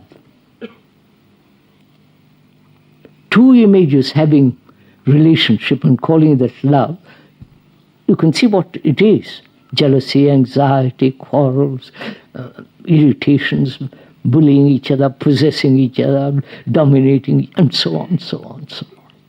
And that's called love. And we are saying, asking, is it possible to end the building of these images? That is, why does the brain register? You understand? When it is not possible to register, there is no image making. You follow this? Is this becoming too intellectual? No. The speaker doesn't like to play around with the intellect alone. It's stupid. So, why does the brain register any irritation? You understand? Any sense of anxiety in this relationship and so on. Is it possible for the brain not to register? You understood the question? How are you going to find out?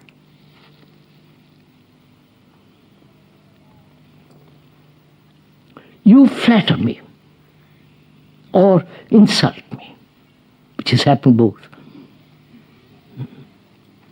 And why should the brain register the insult or the flattery? I mean, if one is called an idiot, immediately it's registered. The registration takes place only when you have an image about yourself. I wonder if you capture this.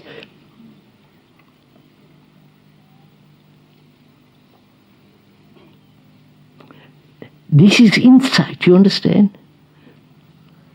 So that insight into the whole question of relationship, which is based on images, those images are dissolved. Insight dissolves them.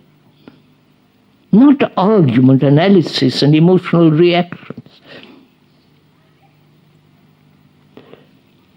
Now, have you, in talking over together, going into this, have you dissolved it? Otherwise, there's no point attending these talks. This is very serious. And as we said, this is one of our factors in life, relationship, which is based on fear and all the rest of it, jealousy. Now, when one sees the whole of that, and the insight that transforms the whole movement of that, the energy of all that, then there is a possibility of having an actual relationship with another. There's no you going off to your office, working yourself step by step in ambition, and coming home and being docile and loving and all that business, which has no meaning. You understand all this? We've spoken for an hour. Shall we go on?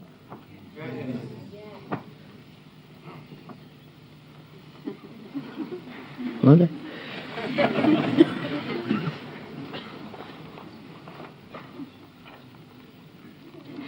See,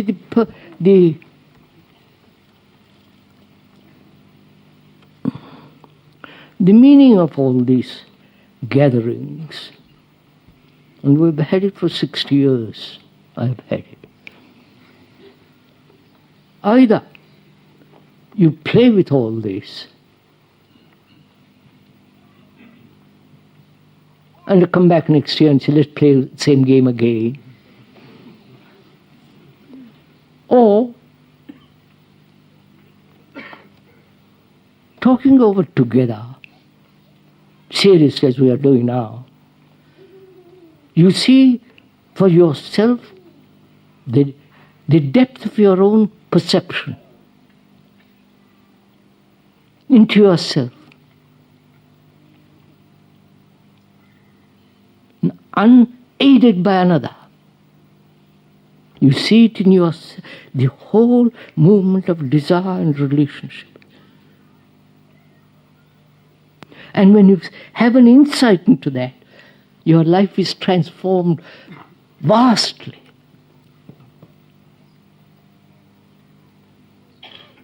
But that requires attention. Not in this tent while you're listening to the speaker, attention. Not concentration, but attention in your life. When you're sitting in front of your husband at breakfast table, he with a newspaper, and you cooking the egg or whatever you're doing, watch it.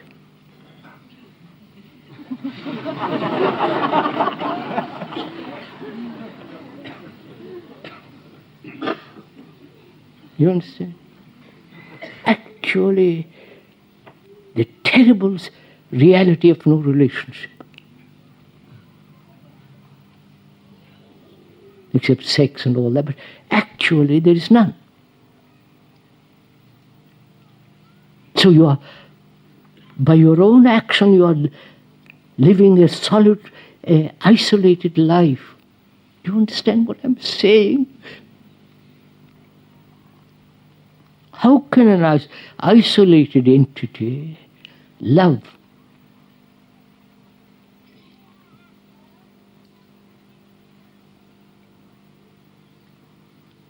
And love is relationship, not the thing that we call love now, which is torture. But that sense of having no division, which means you, with your ambitions, with your greeds, with your envies, with your anxieties, and he with his. How can these two ambitions meet? They can never. So when you see the whole pattern of this, and the seeing is the discipline, you understand? Pure learning. And when once that learning has taken place, which is inside, the thing, the image-making machinery comes totally to an end. Totally. So that life is then something entirely different.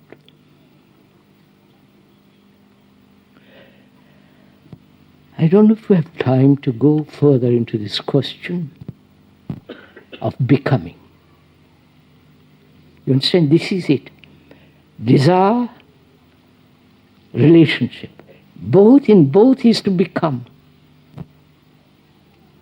I wonder if that's what our whole way of life is, that, to become something. You've heard relationship and the division exists as long as there is that image. Now, the natural response would be, how am I to get rid of the image? Which is to become something else. You understand? Not the understanding of the nature of images, who builds it, go, learn about it.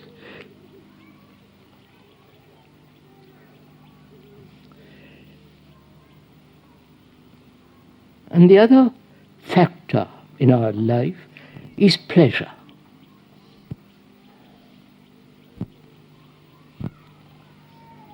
And this pleasure is the most isolating factor. Sorry.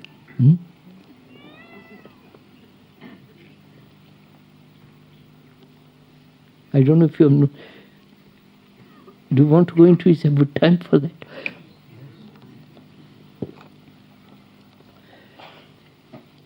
See, our life is a constant movement in isolation.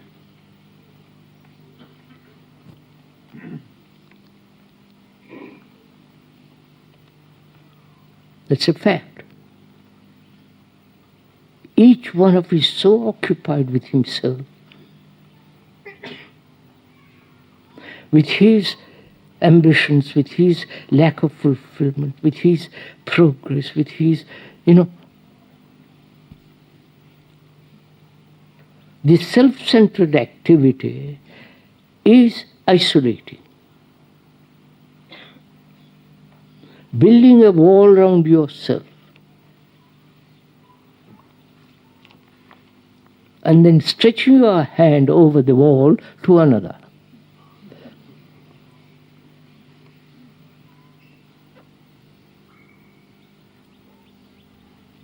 And is it possible to live in this world without this movement? Please, this is a very serious question.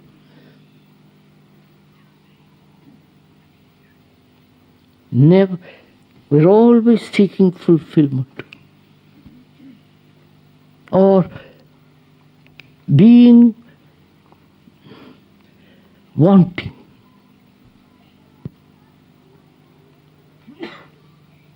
Dissatisfied.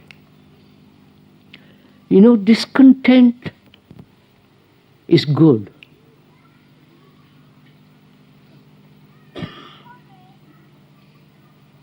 We are too satisfied with most things as we are. We accept our politicians, our preachers, our authorities, And I hope you haven't got any gurus. If you have, you accept them. And their foolishness. And so on, so on. We are so easily satisfied and smother this flame of discontent. Right? Discontent is a factor. The more it burns, the clearer the mind becomes. But we are so easily satisfied, gratified.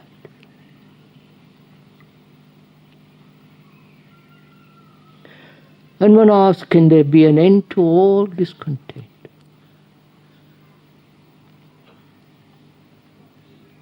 Because part of this discontent is fear.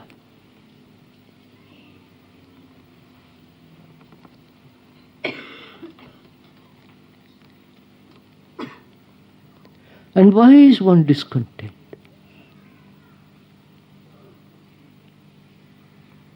This longing for something which you haven't got. Right? Longing for some happy relationship where you can have some peace of mind.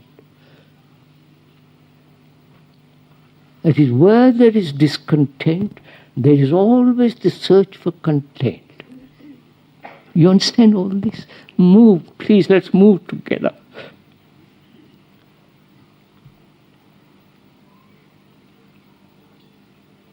Can there be discontent by itself? Or is it always associated with something? I'm dissatisfied with my house, with my wife, with my job, with my looks, with my hair, with God knows what else. Is discontent born out of comparison?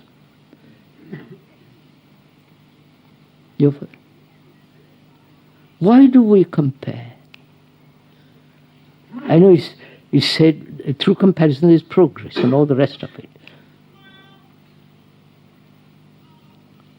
But the idea of comparison, you only compare with something that you haven't got. Right? I wonder if you follow. And this comparison is always a battle, a struggle. And part of this discontent is comparison. When there is no comparison whatsoever, psychologically or even physically,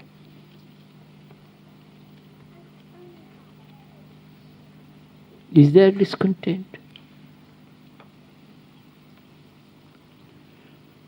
What is discontent in itself, per se? Is there such thing as being discontented in itself, or always with regard to something? You following my question?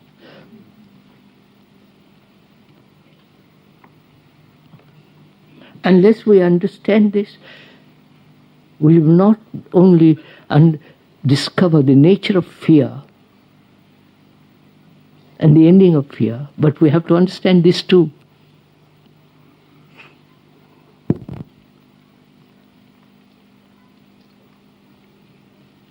I mean, all this commercialism is comparison. More, more, more, more. Which is different from need and so on. We won't go into it. So, can the mind be free of all comparison? Not only physically, how you look compared to another, and all that business. It's really commercialism. Also to end comparison with the image you have set put your image that you have built so that you are comparing yourself with the image that you have.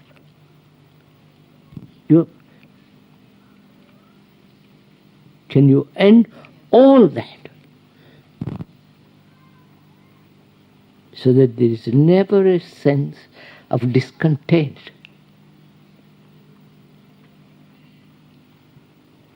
Which doesn't mean you are satisfied, which is the opposite. But the understanding, the learning about discontent, it's a flame, it's something that you must have. But if it's not understood, it destroys everything. And in that also is a question of fear. Now it's 1:45, we better stop today. We'll deal with it tomorrow. There are a lot of people, aren't you? I wonder why you all come.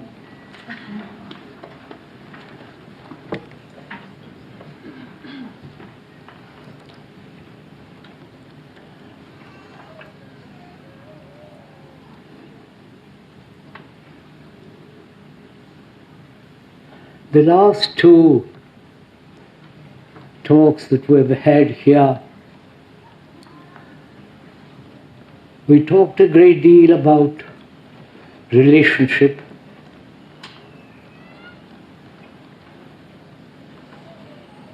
We talked about taking life as a whole. So we're going to start with that this morning.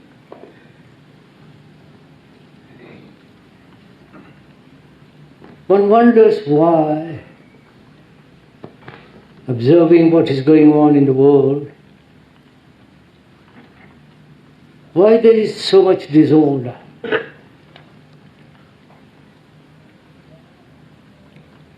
Why man is destroying man. Why are they building up such enormous expenditure on armaments? Why have people divided themselves into tribal romantic nationalism? Why religions throughout the world, the organized religions, the accepted religions, have also divided themselves? The Hindus, the Buddhists, the Christians, the Muslims, and all the rest of it. Why is there such division in the world? And we are inclined to think that an outside agency has created all this mess. God or some other supreme entity, having created man, has let him loose on the earth.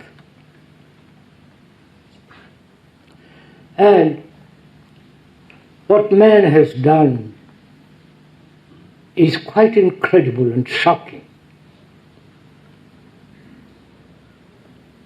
Not only to the other man, but also to himself. Why in the world there are so many neurosis, neurotic people?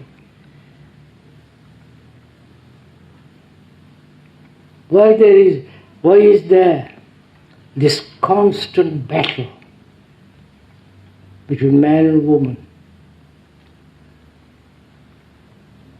Why is there this inward disorder, which naturally must express itself in outward disorder? If we could this morning and tomorrow morning go into this question. Not only why we have become like this after millions of years, slightly modified, slightly more tolerant, less vicious, which I question. We ought to, together, as we said, go into these problems. Tomorrow we will talk about what is religion, what place has in religious life a career, marriage, and all the things that we go through. But this morning, if we could think together, as we said, it is not a talk by the speaker. When you listen to him disagreeing or agreeing, but rather together examine all this, our lives which have produced the society in which we live. The society is not created by some extraordinary events, but by the extraordinary lives we lead, not only by us, but also by the past generations. If we could go together into it, that is, think it out together. Not only think it out, but also go beyond the realm of thought. As we pointed out over and over again, that thought is born of memory. Memory is the result of knowledge and experience. And thought, therefore, is always limited, for knowledge is everlastingly limited, because there can be no complete knowledge about anything. And thought born out of that must also be very, very limited. And the world in which we live, our daily life, our careers, our anxieties, fears and sorrows are the result of our thinking, are the product of our daily activity. So if we could together this morning take life as a whole, our education, our occupations, our hobbies, work, and all the travail that exists inwardly, the psychological conflicts, the anxieties, the fears, the pleasures, the sorrows, all that, to take all that as a whole and not let thought occupy itself with one particular part, with one particular pattern, or cling to one particular experience and look at life from that point of view. Could we this morning together go into this? Together, not I go into it, you listen, but together inquire very seriously why we live the way we are living.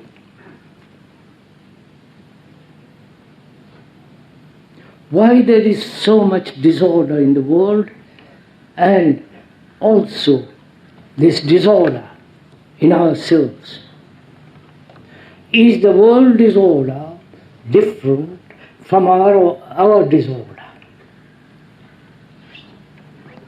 Please go, let's talk together as though we're two people, not this large audience, but two people sitting quietly in a room or in a garden or walking along a road, amicably, hesitantly inquiring into this. Why? There is a disorder outwardly and disorder inwardly. Are they two separate disorders? Or are they one unitary process? It's not disorder out there, different from the disorder from me. But rather, this disorder is a movement which goes outward and comes inward. It's like a tide going back and forth, endlessly.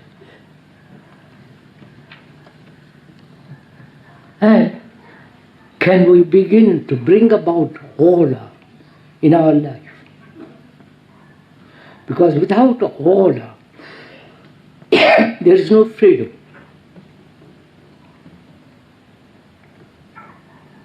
Without complete order, not occasionally or once a week, but in our daily life, to have this complete, total order, not only brings freedom, but there is then, in that order, love. A disordered, confused, conflicting mind cannot have or aware of what love is. So should we not go together into this question of what is order? Can there be absolute order? I mean, we are using the word absolute in its right sense, complete, total. Not an order that is intellectually brought about, an order that is based on value. Not order that's the outcome of environmental pressures or adaptation to a certain norm, certain pattern. But when we are talking about absolute total order, in that there is no division as disorder at all. We are going to inquire into that. I hope we understand this. We are inquiring whether there is an order in which there can never be disorder. Not that we have disorder and occasionally have order, but order, complete, total. So let us together go into this question. Why is the mind, which includes the brain, our emotional responses, sensory responses and so on, why is the mind, our mind, accepts and lives in disorder?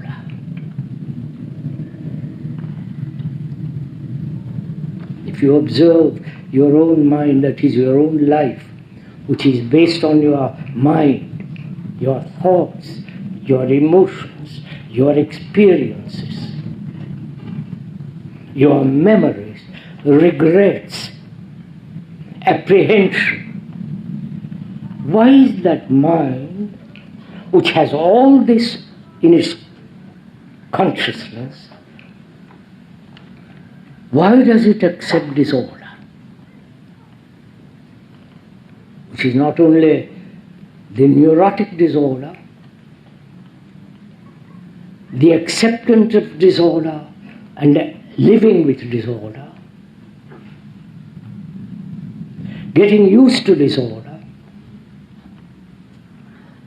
Why does the mind have this sense of division, this sense of order, disorder, this constant adjustment? You understand? I hope we are meeting together. Are we?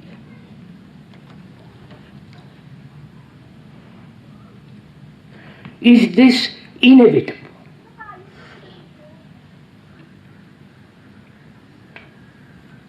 Is this our natural state? If it is natural, then one must live with this conflict from the moment you are born till you die, in this disorder. And if it is unnatural, which obviously it is,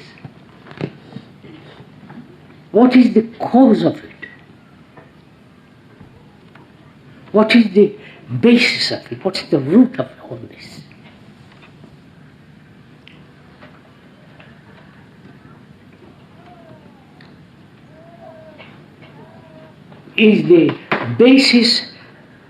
Does the basis depend on our particular attitudes, on our particular desire? One wants to find out what is the basis of this disorder, the root of it, to find out how do we approach it. Do you understand my question? Please. How do we approach this problem? The problem being, we live in disorder, both outwardly and inwardly. How do we approach the problem in order to totally resolve it? What's your approach? You understand my question?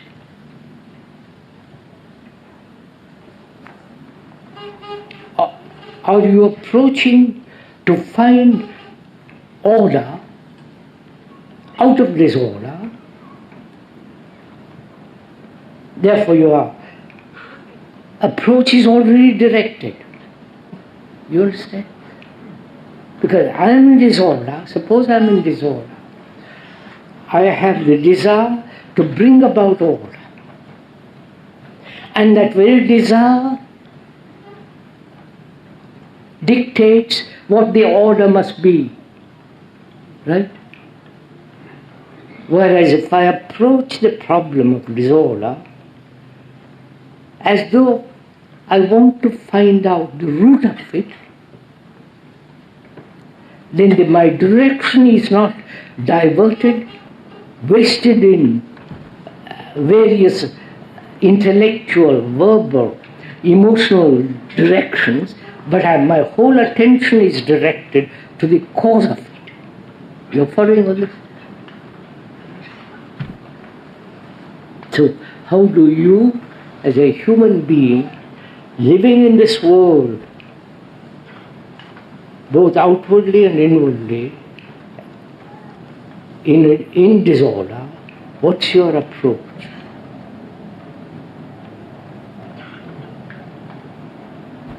Because we must be very clear what our approach is. If it is clear, then let's find out together what is the root of it.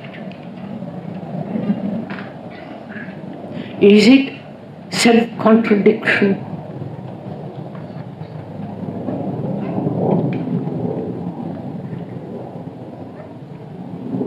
Is it desire that has created this division in us? Because wherever there is division, there must be conflict. And therefore, the conflict means disorder. Right? conflict is disorder. It's minor, major, or a conflict that brings about a great crisis.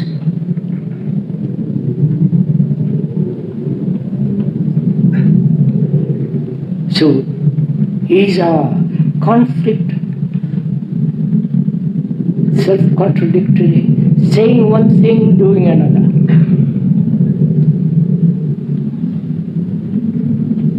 Having ideals and always trying to accommodate ourselves to that ideal, and therefore conflict. Is it our desire to become something? You following all this? Or this conflict is created by thought.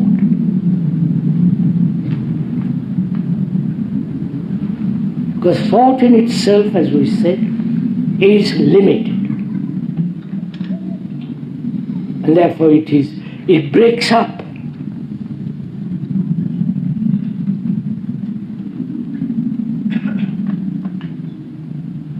As the outer and the inner, the you and the me, thought striving to become something that which is not.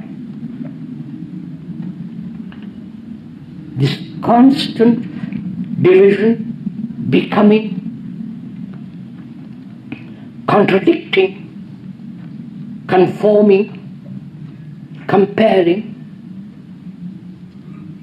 imitating, psychologically, is that the various expressions of a central cause. You understand?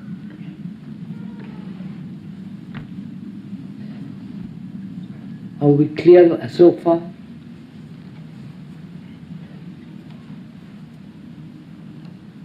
So what is the central cause, the root of all this?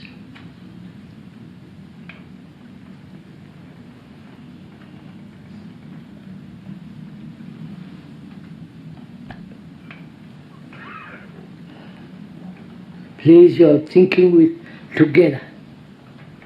Therefore, you are exercising your mind. Therefore, you are aware of how you approach the problem. You are aware of your own contradictions, your own conflicts, your own divisions, your own apprehensions.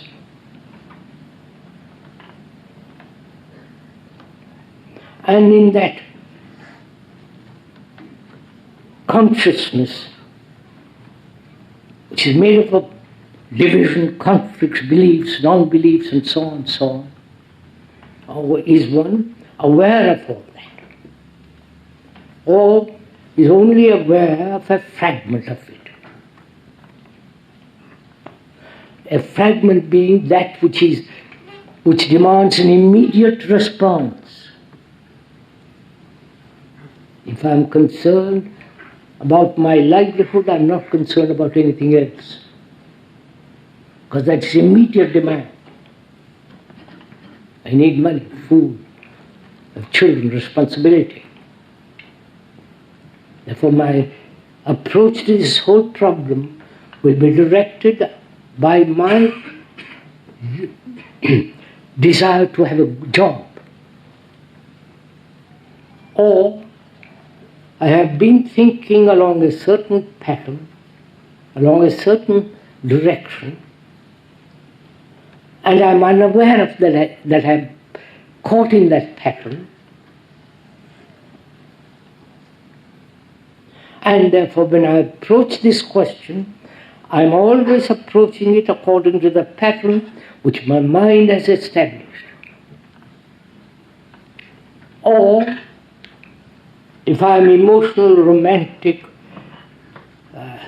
all that business, then my approach will be sloppy, not precise, not exact. So one must be very clear for oneself how we approach this problem. Because we approach it with any pattern at all, we shall not be able to solve this problem.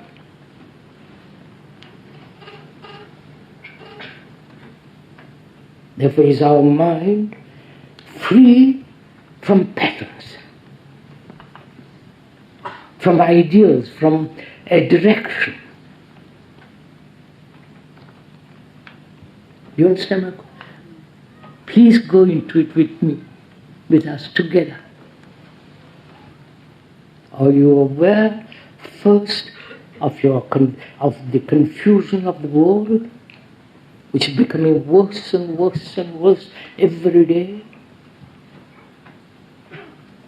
And the confusion in us, which we have inherited, to which we have added, the society in which we live, which is so utterly confused. There's such immense injustice. Millions starving. And the affluent society on the other side. Tyranny and democratic freedom to vote, to think what you like, express what you like.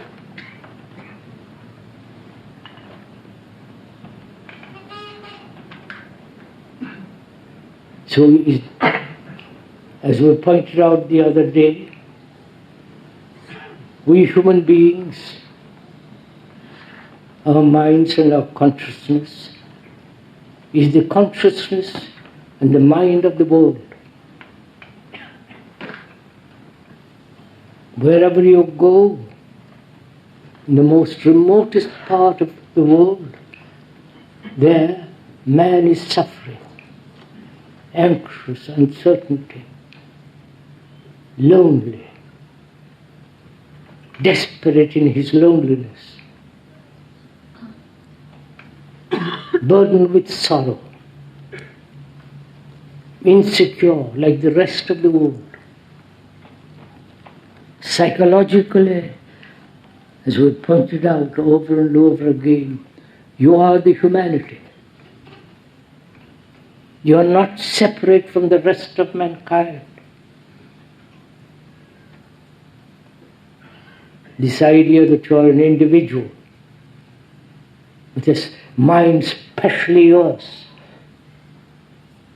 which is an absurdity, because this brain has evolved through time, the brain of mankind, and that brain is part of mankind, genetically and so on and so on. So you are the world and the world is you. It's not an idea, a concept, a utopian nonsense. It's a fact. And that mind is utterly confused.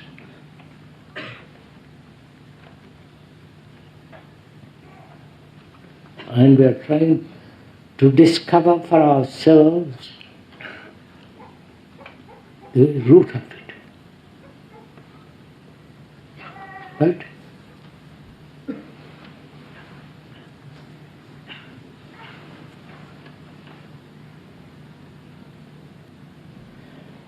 What is the cause of this division?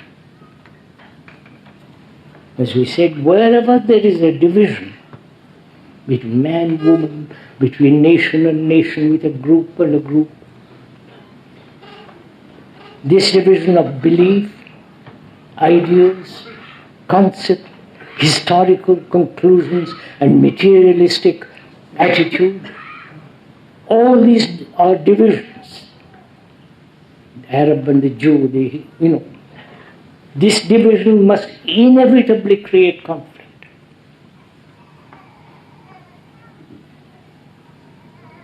That's a fact.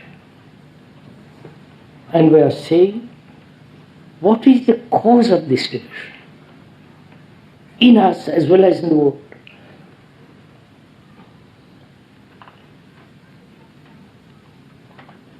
Through division, we thought or we imagined that there can be security. Right? Where there is division as the British, there is certain physical security.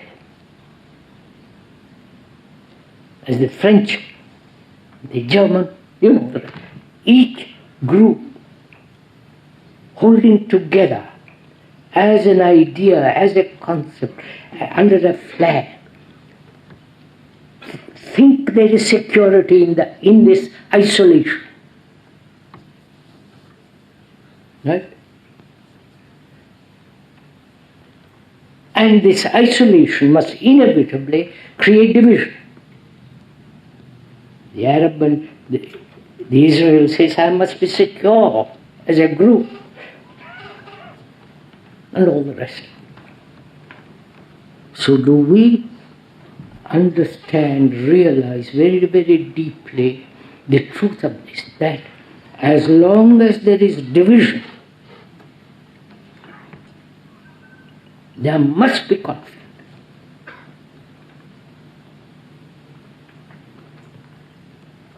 Right? Because in that division we think there is, in this isolation, in this seclusion, we think there is security. And obviously there is no security. You're going to build a wall around yourself as a nation, but that wall is going to be broken down. So, what is the cause, the root of this division?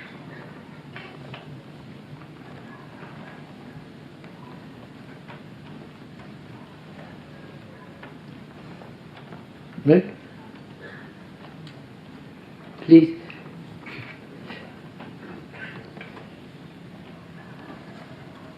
Which is,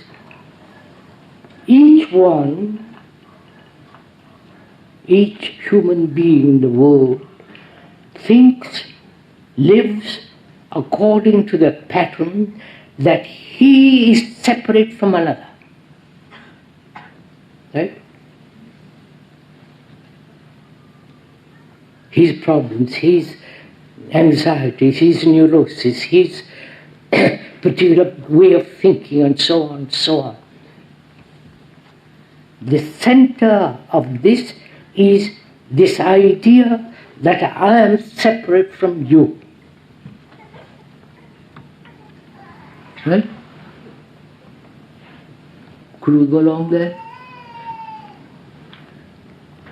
Now, is that a fact? As a fact as the microphone, is that a fact that we are separate individuals, totally different from another?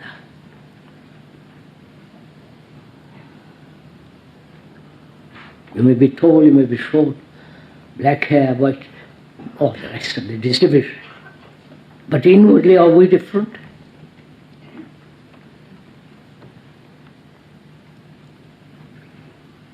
Inwardly we go through all the, and those who live in far east, they go through exactly or similar like yourself. So there is no division psychologically. And as long as we accept that idea that we are separate, you must have conflict, and therefore division and confusion. Right?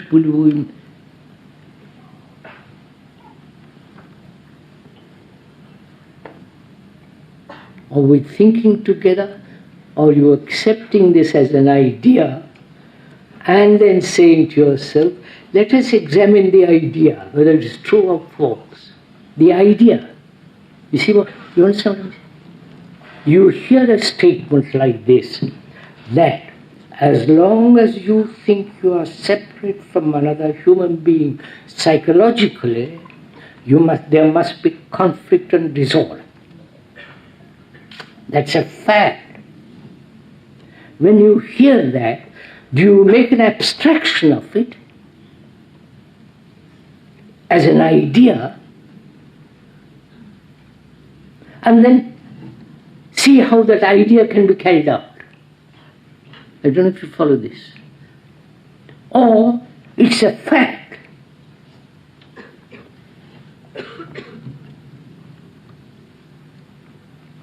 If it is a fact, then you can do something about it. But if you are merely making an abstraction of a fact into an idea, then we are getting lost. Because you have your idea and I have my idea, and so on, so on, so on. But if it is a common fact upon which we stand as human beings, that as long as there is division inside me and you, there must be conflict and disorder and confusion. But our minds are so conditioned. For millennia, thousands of years, we have been conditioned by what other people have said that we are separate, by religions that we have said we are separate, that each individual must save himself, the whole pattern repeated over and over and over again.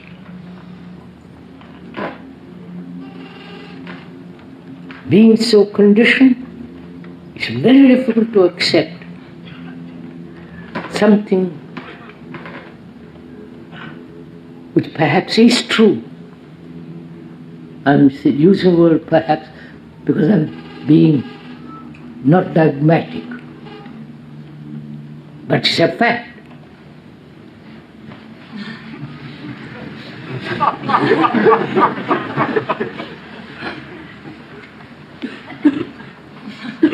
I'm willing, when a speaker is willing to go into it analytically, with argument, intellectually, reason, at the end of it, if you are willing to, we come to the same fact. Then it will not be dogmatic. We're not dogmatic about this tent, which is a fact. So are we? If we want to understand the nature of confusion and the ending of confusion, complete, not relatively, are we aware of this fact? If we are aware, then the question arises, what shall I do? You understand? I know I'm divided. That's a fact that we have accepted. Now how am I to put away this division?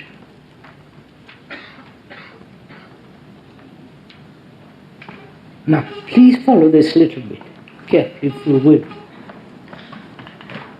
Is the fact of this division different from the observer who is observing the fact? You understand my question? No? No, I'll explain it. I observe greed. I am greedy. Is that greed which I observe different from me, from the observer who says I'm greedy? You understand my question? Or greed is the observer. Right? So there is no division between the observer who says I am greedy and acts upon greed, right? Saying I must not be greedy, I must control it, I must suppress it, I must go beyond it, whatever. So there is a division. And that division is conflict, and therefore disorder.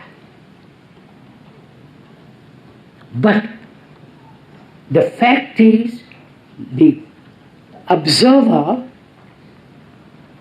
who says I am greedy, that observer is greed itself. Right? Have we gone so far? If we have gone so far, then I'm asking, is this confusion, this division, different from the observer who is me observing it? Or this confusion, this division is me, is my whole being, is that. Right? I wonder if you come to that point. Otherwise we can't go much further. Please, Abhanti. This is really important. If you can really understand this once and for all, the fact. If you understand it, it will make life totally different. Because in that, there is no conflict. Like I'll point out one way. Suppose I am attached to a person. In that attachment, and in the consequences of that attachment are innumerable. Pain, jealousy, anxiety, dependency, the whole sequence of attachment. Is that attachment to the person which brings about a division? I am attached to you, right? As an audience. Thank God I'm not. But I am attached to you. Please do pay attention to this. I am attached to you. In that attachment there is division immediately, right? Now, is that attachment, the feeling of dependence, clinging, holding on to somebody, different from me? Or I am that? You understand? I am attachment. So if one realizes that, conflict ends, you understand? I am so, it is so. Not that I must get rid of it, not that I must be independent, detached. Detachment is attachment. You understand? If I try to become detached, I am attached to that detachment. Right? I wonder if you follow this. So, am I very clear that there is no division when I say I'm attached? I am attached. I am the state of attachment. Right? Therefore you have removed completely all conflict. Haven't you? You realize that? I am that. I wonder if you understand this. Right? May I go on from there?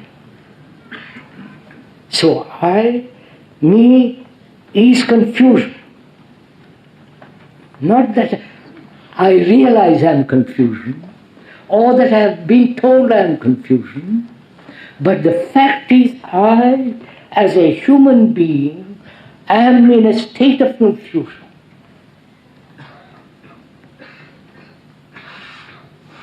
Right? Any action I do will bring more confusion. Right? You understand my point? So, I am in a state of total confusion. And all the struggle to overcome it, suppress it, to be detached, all that's gone. Right? I wonder if it has. See how difficult it is for our minds to be precise in this, to learn about it, to free to have the leisure to learn.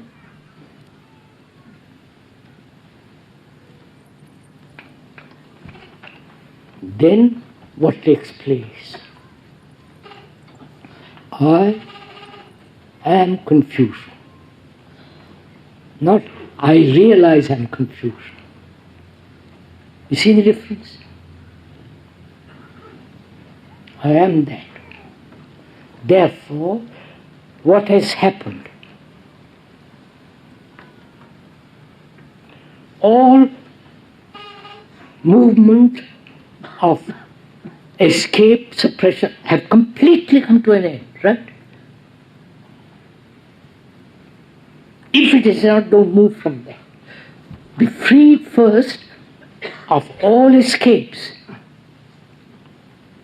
of all verbal, symbolic escapes, but remain totally with the fact that you are, as a human being, in a state of confusion. Right? Then what has taken place? Like two friends talking over, this is not a group therapy or any of that nonsense. Or psychological analysis, it's not that. Two people talking together. Say, now we have come to that point. Logically, rationally, and emotionally. Therefore, sanely. Because to be sane is the most difficult thing. So we have come to that point. That is, I am that. What has taken place in the mind.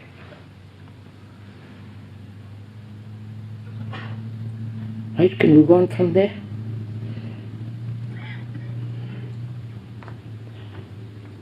Before I've wasted energy in suppressing it, trying to find how not to be confused, going to some guru, somebody, you follow all that I've done, which is a wastage of energy.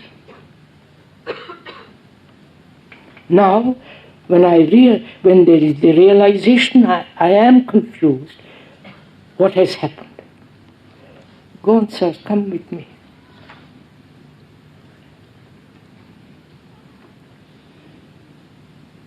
My mind, therefore, is completely attentive to confusion. Right? My mind is in a state of complete attention with regard to confusion. Right? You're following this? Are you? Therefore, what takes place? It is when there is complete attention, there is no confusion. Right? It is only when there is no attention that confusion arises. Confusion arises when there is division, which is inattention. I wonder if you get this. Right? So where there is total attention, without any dissipation of energy, saying, how am I to get this total attention? That's a wastage of energy. Right? But you see that where there is confusion and that is brought about by inattention, then that very inattention is attention. You get it? Come on, sirs. Got something, right? Now we're going to, with that attention, we're going to follow We're going to examine not only fear, pleasure, suffering. Right?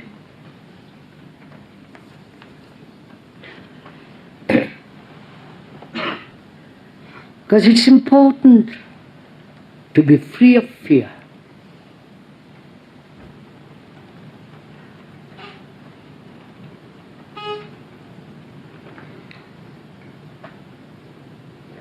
Mind has never been free of fear. You may cover it, you may suppress it, you may be unaware of it, you may be so enchanted by the world outside that you never are aware of your own deep-rooted fears. Right? And where there is fear, there is no freedom. There is no love. There is discontent. You follow all this? Please, sirs. Don't let's waste time on all this.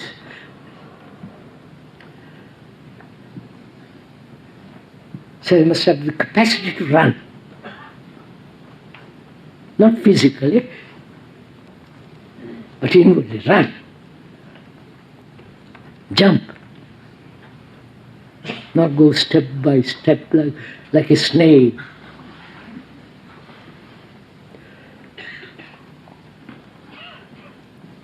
One sees what fear does in our life. If I'm afraid of you because you bully me, because you oppress me, because you dictate what I should do, you have told me as the priest that I must do this, the rest of it, and I'm not doing it. And I'm not doing it because I'm discontent with something else, and therefore fear. You understand? So discontentment also has fear with it. Right? And fear brings darkness to the mind. Right?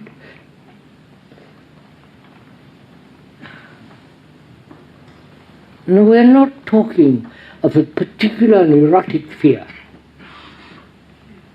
But we are talking about fear itself, not about something. Right? When we understand the root of fear, fear about something disappears. You understand what I'm saying? If I am afraid of the dark, that's my particular fear.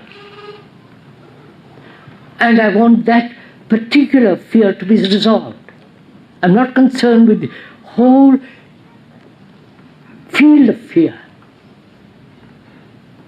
But if I understand the whole field of fear, the other thing doesn't exist. I wonder if you see that. So we are now concerned not with a particular form of fear. A man who is afraid to face the public.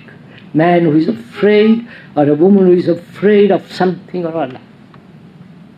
But we are concerned with the whole field of fear.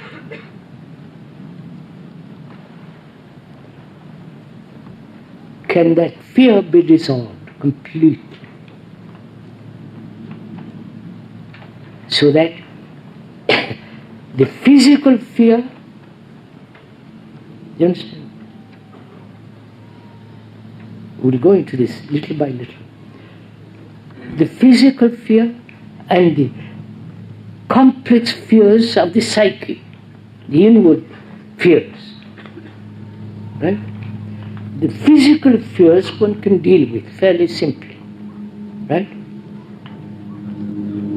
But if you are attached to physical fears and are concerned only resolving the physical fears, then you are attached to that, which then will create division and therefore conflict. You follow all this? So if we understand first the psychological fears, then you can deal with the physical fears, not the other way around. Clear? See the reason of it. Because if I am concerned only with my fear, which is I've got cancer, or some disease, or some incident that has warped my mind, and therefore I'm frightened, and I'm only concerned with that, and I'm asking, first solve that please before you go into the other. You understand? Whereas we are saying, first deal with the wider fear, the depth and the nature and the darkness of fear, then you will yourself resolve the particular physical fear. Right? Don't start the other way, but physical first and then the other. That's what we all want to do. You understand? Give me bread first, we'll talk about the other. So we are saying,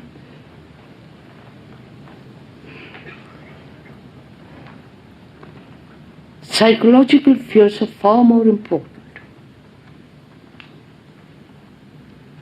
That makes us such ugly human beings.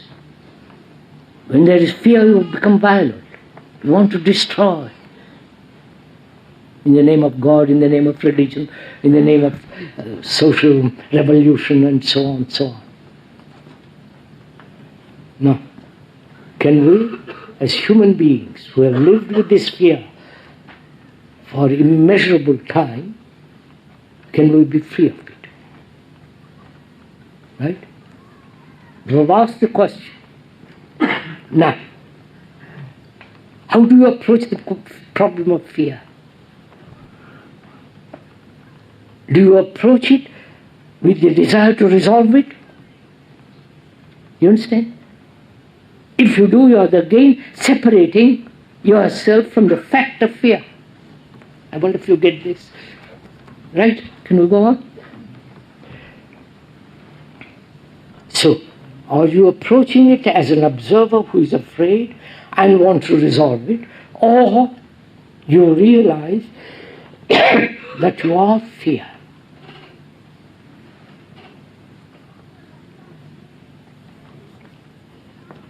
Well, sir, can we go on from there? Have you given your total attention to this fact that you, as a human being, who is the rest of humanity, and that human being is frightened, lives in fear, consciously or unconsciously. Superficial, psychological, superficial fears or deep, hidden fears. The hidden fear becomes completely open when you are attentive. You understand?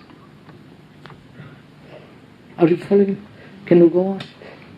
Don't agree with me, please. You are investigating. You are looking at yourself, not agreeing with the speaker. Speaker is not important.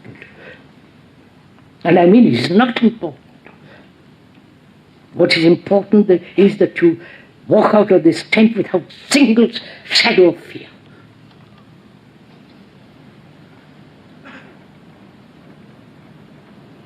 So, when you become aware of fear, do you escape from it? Do you try to find an answer for it? Do you try to overcome it? If you do, you are dissipating, therefore you are dividing. And therefore conflict about fear. How to be free of it. You follow all that arises. But if you realize that fear is you, therefore there is no movement to be made. Right? No movement to be made You are that. And therefore all your attention is directed, is that. Is in that attention fear is held. Right? Are you getting tired? It's up to you.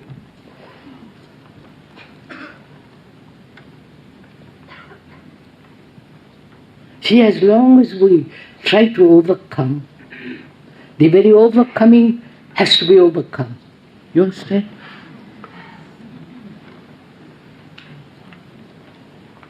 But if you say, yes, it's a fact, and I realize it, I won't move from that, then the thing dissolves completely. Not relative, not one day and then next day full of fears. It's gone when you've given complete attention to it. Similarly with regard to pleasure. Careful now, we have to be very careful here.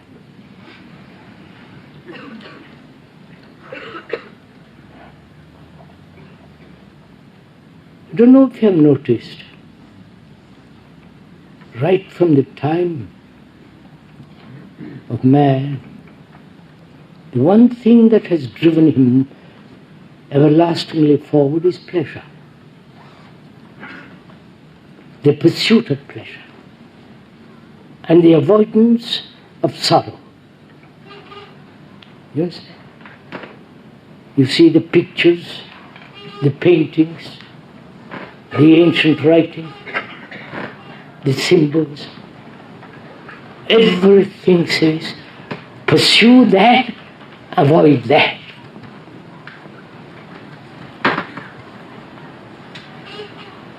As though you can divide life, fear, pleasure, sorrow, job, you understand? They're all one, aren't they? But see what we have done. Our mind has been conditioned, accepting, living in this norm of constant pursuit of pleasure. God, if you have that image, is the essence of pleasure. You name it differently. But your urge is to attain that ultimate sublime pleasure, so that you will never be disturbed, you will never be in conflict, and so on, so on, so on. And we must understand it, not suppress it, not run away from it. Why has pleasure, like sorrow, like fear, become so all important in life?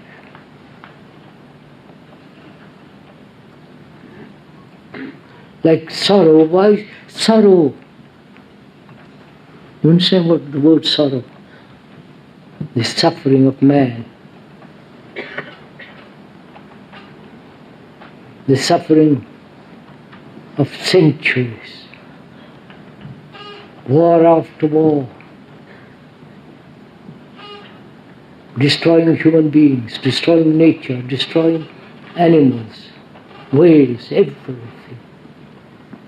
Man not only suffers, but causes suffering. That's part of us, part of our consciousness. And we try to avoid that because we haven't solved it, but we think pursuit of pleasure is the main thing. We at least that we can something accurate, something real, that we can go on. Right?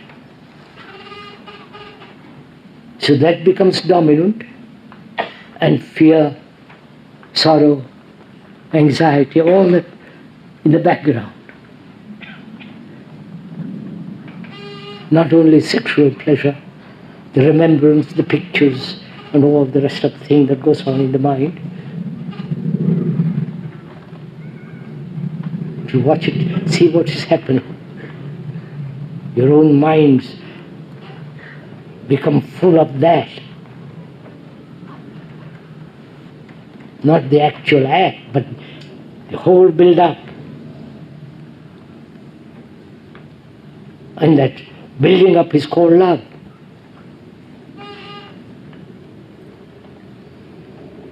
So, pleasure, love, suffering, fear are all entangled, all interrelated. So, the question is, will you take fear, pleasure, sorrow separately? You understand? One by one. Or will you have the capacity to deal with the whole of it?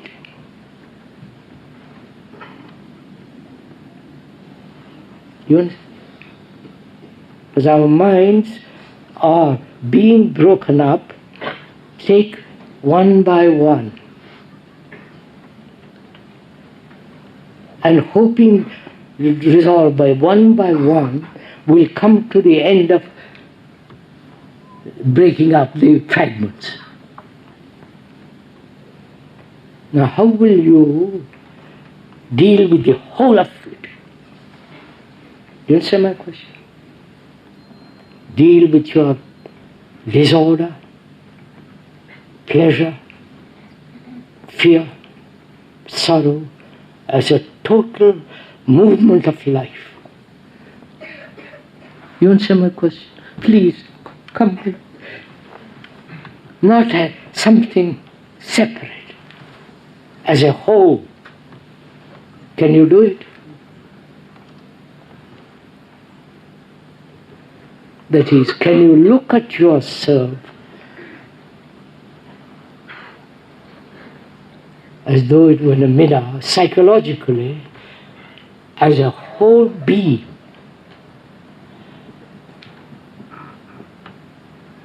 Or you only look at a part? Do you understand? Go with it, sir. How do you look at yourself? Your job is different. Your wife and children are different. Your religion is different. Your particular way of thinking is different, opposed to so many other ways. You have your own experience which is different from others. Your own ideals, your own intentions, ambitions, all. You follow? Can you take all that as one unitary movement? You understand what I'm saying? Come on, sir.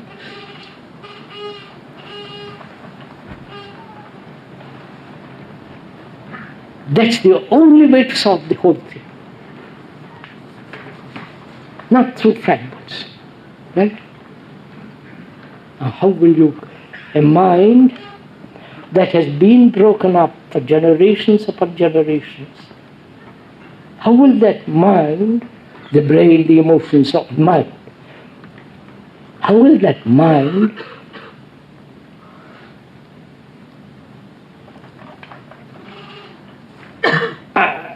approach or realize the totality? Right? Which is more important? Not more. Which is necessary? You follow what I'm saying? Will you approach it fragmentarily, the whole of life? Business first, money first, house first, wife, children, sex, bit by bit. Or the whole of existence.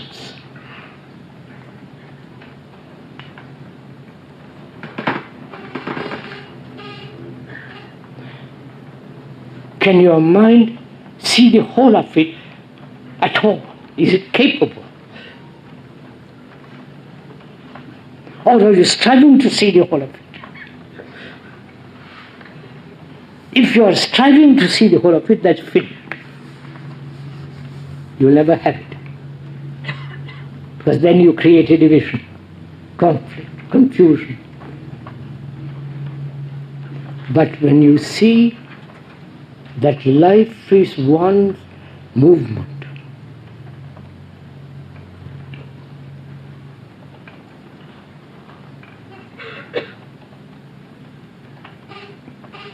and to see that you need to learn. You say, learn. Not from me, learn from yourself by observing. Learn to observe the division and see the futility of approaching that. The obvious fact, you can't. Through one fragment you can't approach the whole universe. You must have a mind that is capable of receiving the whole universe. And that's possible only when the mind is clear of confusion. Fear, there is no shadow of division. As the me and the you, my country, your country, my dog, all that. That means when there is complete freedom, then there is the perception of the whole. And from that comprehension, from that intelligence can act in the world, to get a job, to get no job, to do anything. But now we approach it as parts, and that we are creating havoc in the world. Right? Finished for this morning. We will go on next. Tomorrow we'll meet again.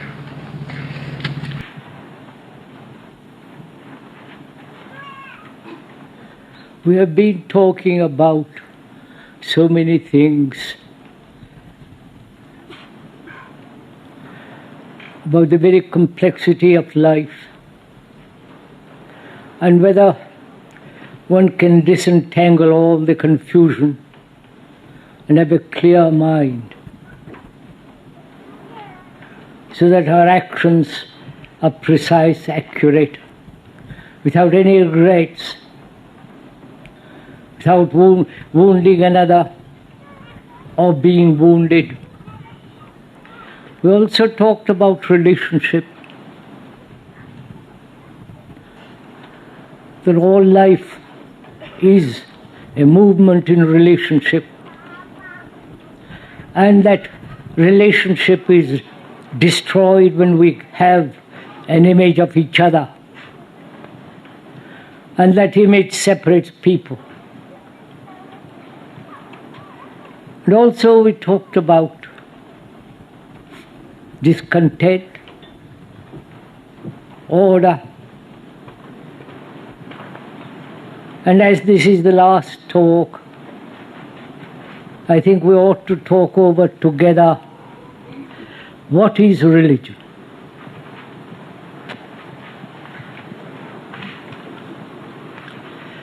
And what is meditation. And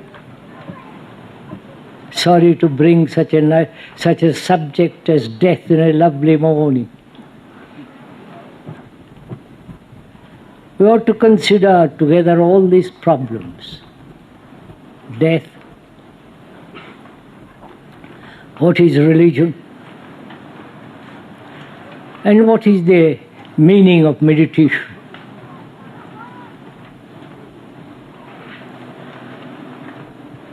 First of all, if we may point out again, this is not an entertainment.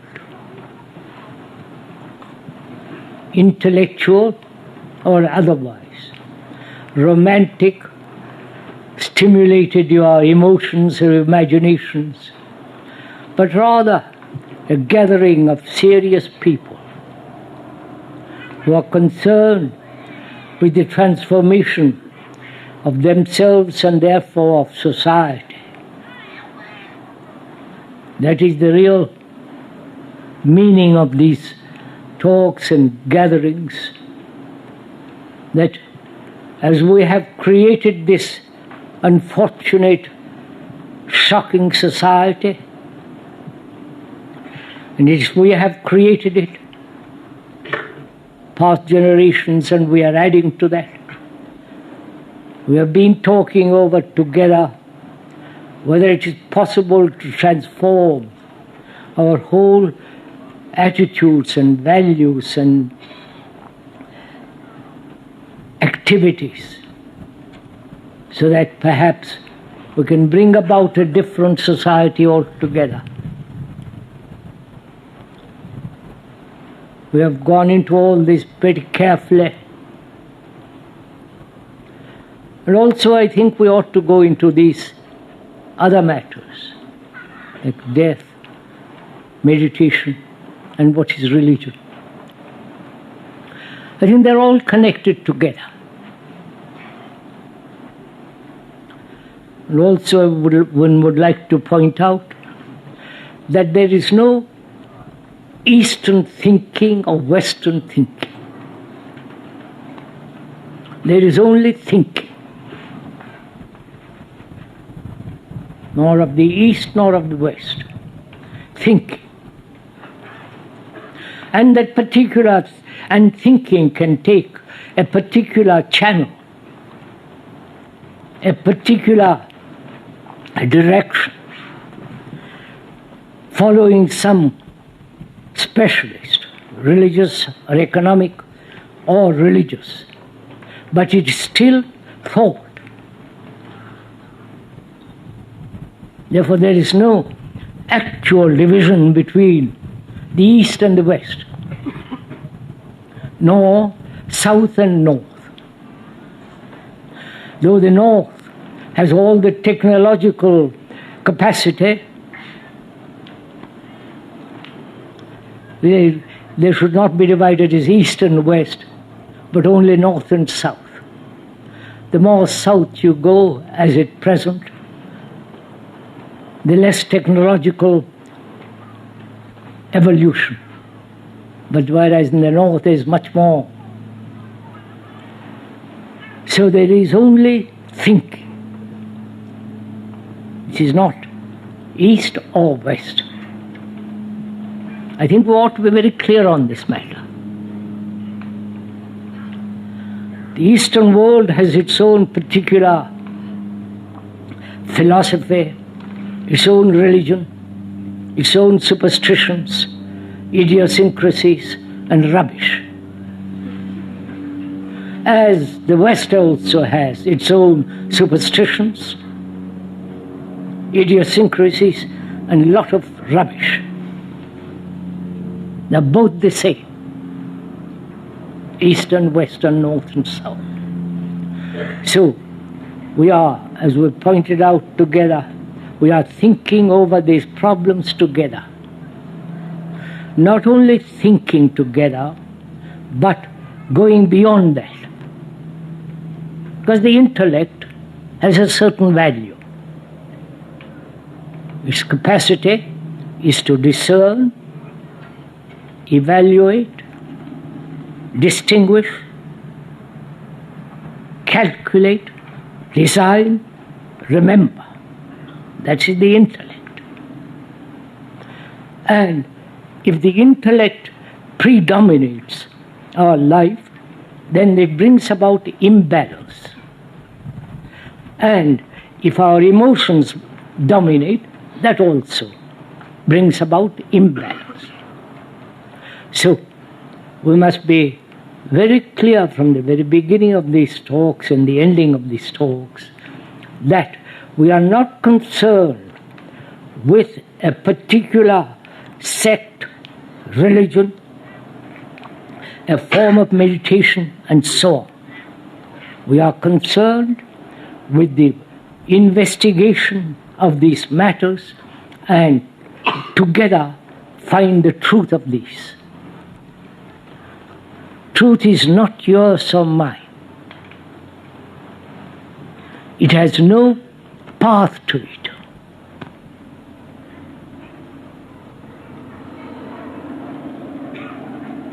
When there is a path to it, it is not truth. So, if you don't mind, we are repeating again that we are talking over together as two friends who are deeply concerned not only of what is happening in the world, and also what is taking place inwardly. The outward is the reflection of the inner.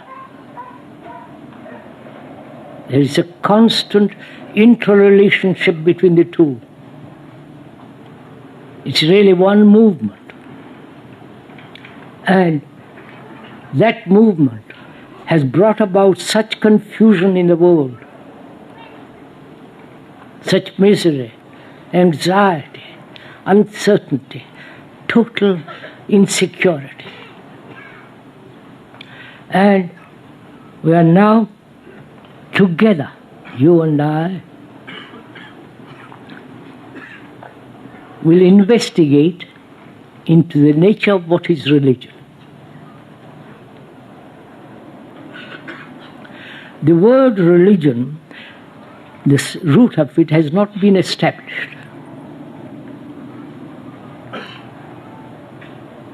I think from observing and looking into various dictionaries, it really means gathering together all energy to find out the truth. I think that's what it means. After looking at various French, English, Italian dictionaries. It implies also diligence and negligence. A mind must be utterly diligent to find out what is truth. And if there is any kind of negligence, it's a distraction and a wastage of energy.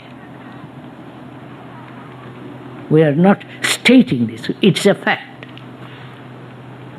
Where the mind is dissipating itself in all the trivialities, in gossip, in getting hurt and wounding others, violence, caught up in its own self-centered activity, all that is negligence. Whereas a religious mind demands diligence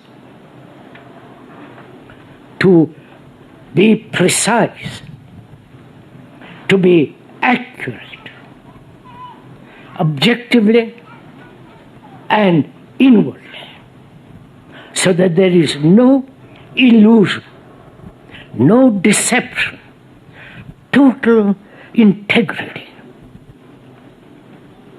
That is what can be called a mind that is religious. But religion, as it exists, is not religion at all.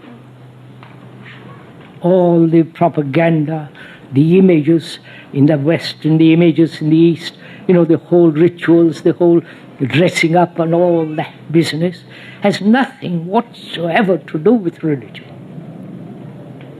You may disagree with this. If you are a devout Christian, a practicing Catholic, probably you would even not listen. And when the speaker goes to India, he tells them the same thing, that their religion, their superstition, their images all the nonsensical, meaningless rituals have nothing to do whatsoever with truth. And many of them have said, you should be burnt. Or sent to a concentration camp.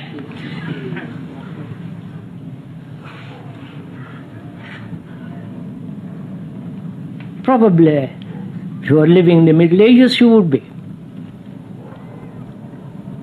tortured, called a heretic, burnt in the name of God, peace, and all the rest of it. In India, they are a little more absorbing. They see you're part of all this, but you are not. It's not meant for you, for us. You go away. So, what we are saying is a mind that is religious does not belong to any society, any nationality, has no belief.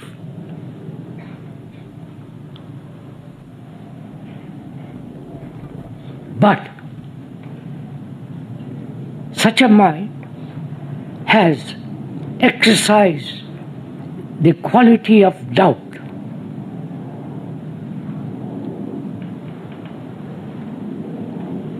So that it questions,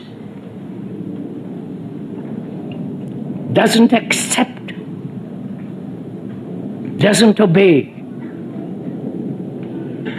the edicts of any religious organization, sect, gurus. So that it can observe without the observer, which we talked about yesterday in previous talks. And our minds have been so conditioned, so captivated, enslaved by all the priests in the world. That's their business. It began with the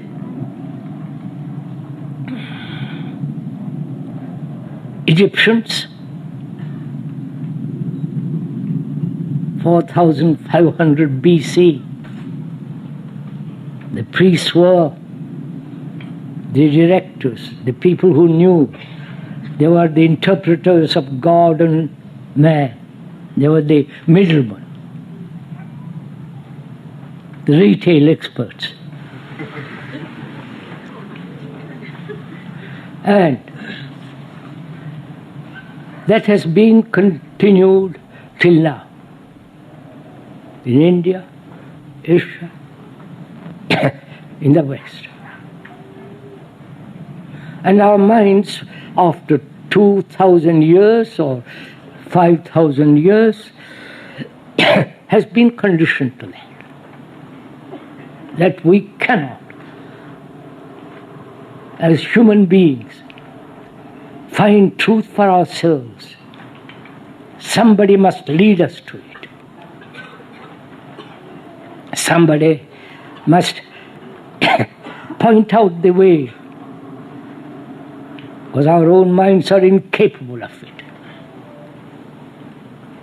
That has been the song of 3,000, 5,000 years.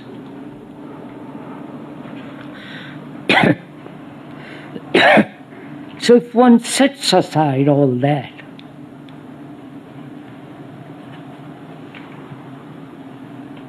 that there is no savior, no guru, no sect, no group can lead you to it.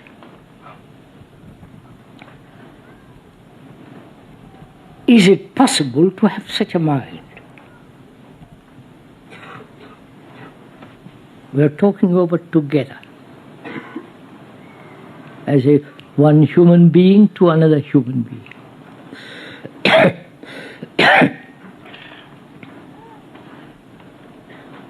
As we said the other day, and we're repeating it again, if you don't mind, that we are the rest of mankind. As each one of us goes through all kinds of anxieties, troubles, sorrows, fears, insecurity. And it is the same with every human being right through the world. One may live in a more affluent society, but inwardly, psychologically, there is the same uncertainty, depression, disintegration, anxiety as in the West, as in the East. It's exactly the same, or similar. So we are humanity.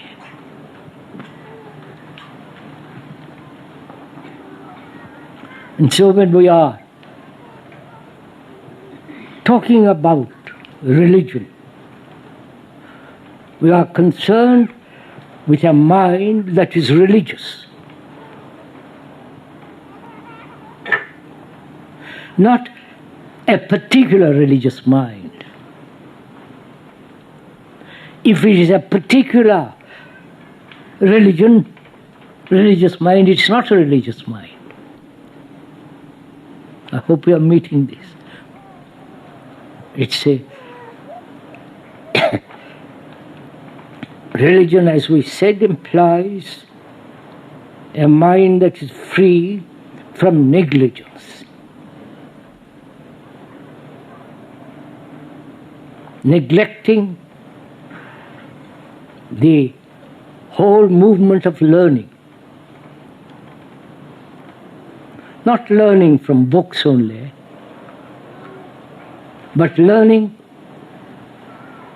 the movement of oneself, the movement of thought, what it does, its consequences. Learning about attachment, its consequences. Learning. Not learning about something, but the quality of a mind that's learning. Not merely accumulating knowledge, but moving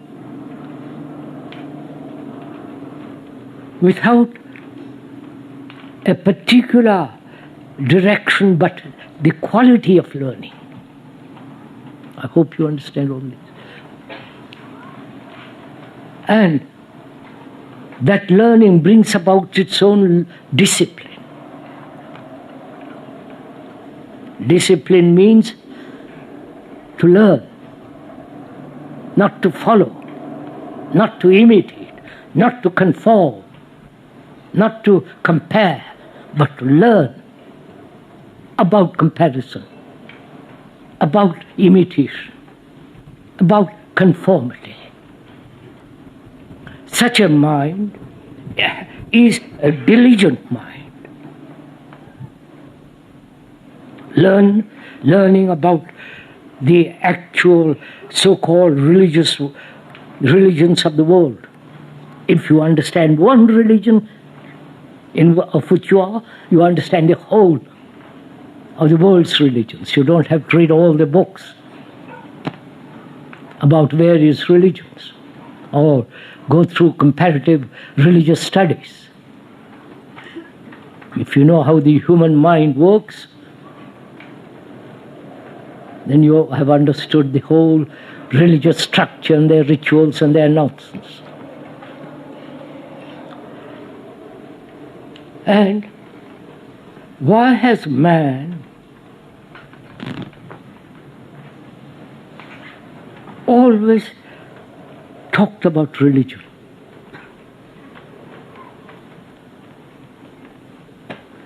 from the ancient Egyptians and before them. Religion has played an extraordinary part in life. Why?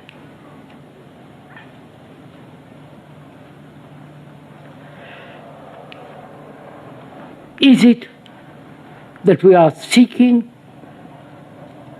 happiness, peace, an end which will not be destructive, secure, peaceful, and demanding that and not finding in life, not finding all that in our daily life, we project. Thought projects something that's enduring, something that is eternal, something that cannot be corrupted, something beyond all imagination, all thought. One projects that as opposite of our own condition and then worships that. This is what has happened, if you have observed, not only now but throughout history. Man wants to escape from himself because he lives in a constant, bitter anxiety, struggle, pain. And he wants to find something beyond all that. So he lives in a world of make-believe. This is a fact, and that is not a fact.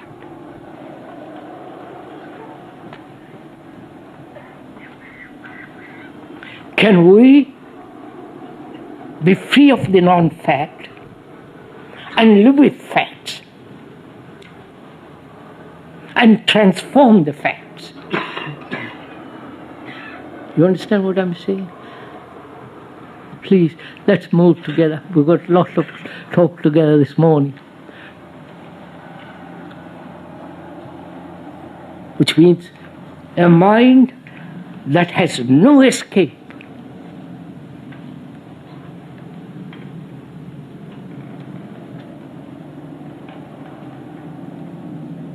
After all, these rituals, all that goes on in the name of religion, has actually nothing whatsoever to do with our daily life.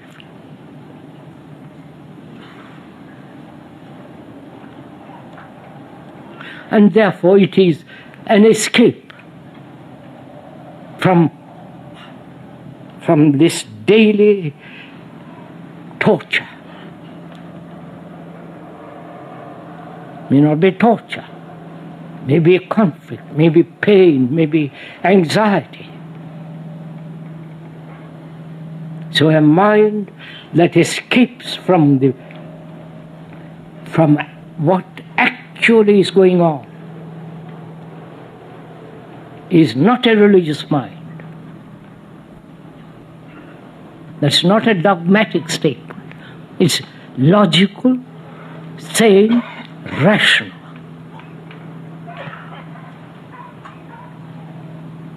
And if it isn't actual religion, believing something, we commit ourselves to some form of or follow somebody who has clever interpretations. And we commit ourselves to that. So the mind is never free to observe itself.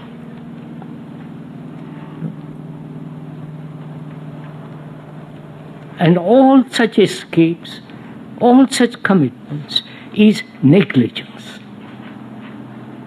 It's not a dogmatic statement. So don't brush it aside as being dogmatic.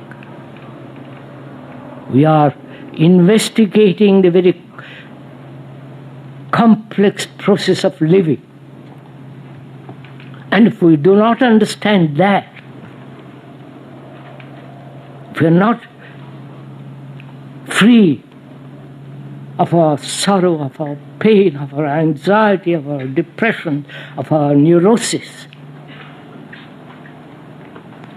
to find what truth is becomes an illusion, meaningless. What we have to do first is to clear the decks, as it were. Lay the foundation in our life, in our daily life, so that there is not a shadow of conflict, which we talked about the other day. So we are saying, together we are investigating and seeing, can such a mind come about? Not through will, because that's again meaningless. Not through compulsion. Not through reward or punishment. We have tried all that. And we are still where we are.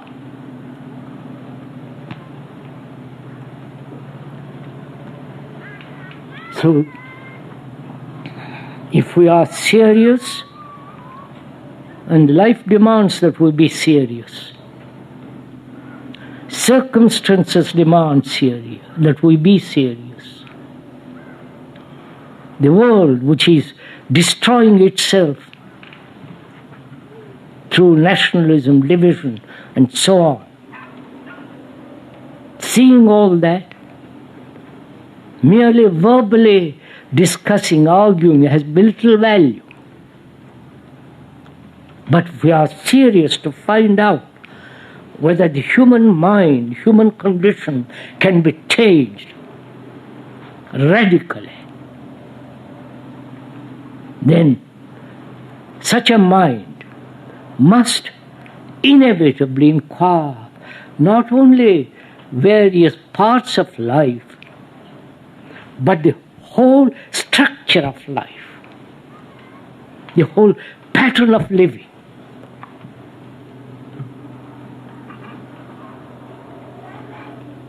And as we said, one of the factors of this is death. We have banished religion from our life. We have banished death from our life. Right? We have postponed it.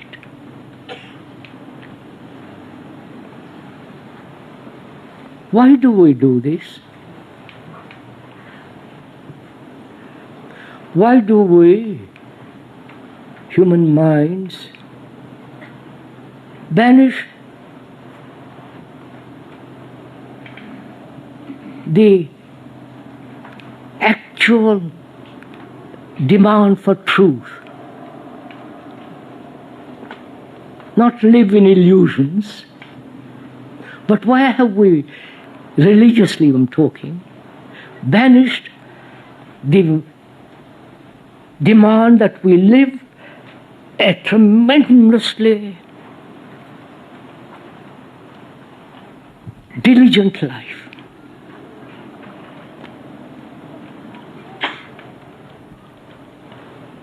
Why? You understand my question? Because probably most of us want an easy way. We are probably very lazy. We never make supreme demand of ourselves. We're always satisfied with little things of life. Not respond to a great challenge. And also, we have banished death from our life. Why? Is not death part of life?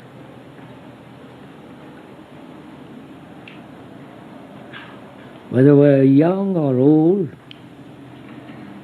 diseased or senile.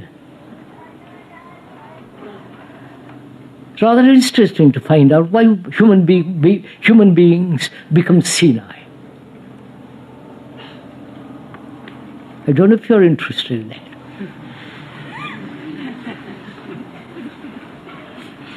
No, seriously, I'm talking.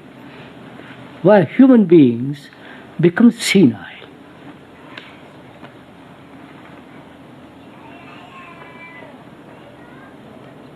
You understand my question?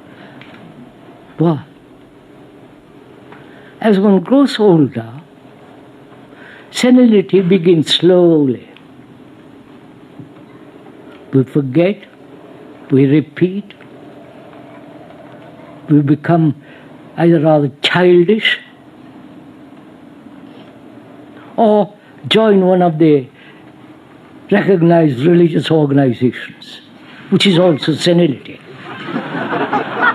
No, please don't laugh. This is not a laughing matter. This is what is happening in the world and the tragedy of it. So, if your mother, if your husband, if your son, if your daughter is already beginning to be senile, you wouldn't laugh. You would cry. And we are asking, as a side issue, why human beings become senile.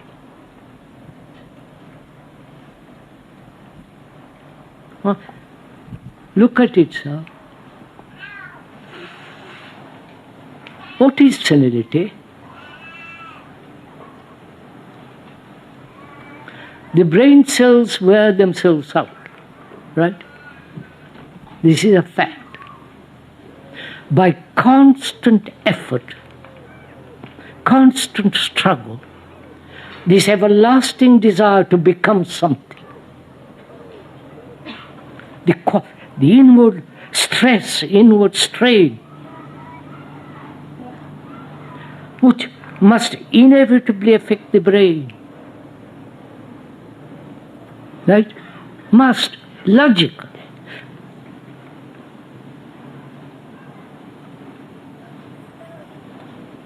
And also, senility comes inevitably when there is such division, great gulf between business, family, religion, and entertainment. You understand? This division, which is schizophrenic. I wonder if you realize all this. So this constant struggle to be or to become and then not to become, which is the same thing, to become, must inevitably wear out the cells of the brain faster than they can renew themselves. You understand this?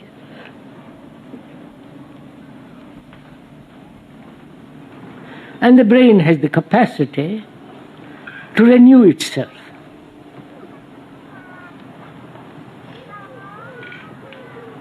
We talked about the other day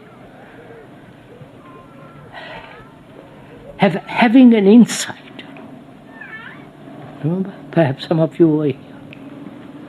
That is, to have an insight into the whole question of religion. What is religion? Not all the rituals and all that circus that goes on, but why human beings have sought from time beyond measure, why human beings have sought some kind of otherness, to have an insight into that, not through logic, not through reason, not through knowledge, not through accumulation of argument and opinion opposing another opinion, but to find the truth of it, which is to have an insight into the whole demand of man wanting something beyond. You following all this? That insight, as we said, brings about a mutation in the brain cells. I've discussed this with several other scientists. Some of them agree, so perhaps you will too. So, can the mind keep young? Never grow senile. You understand?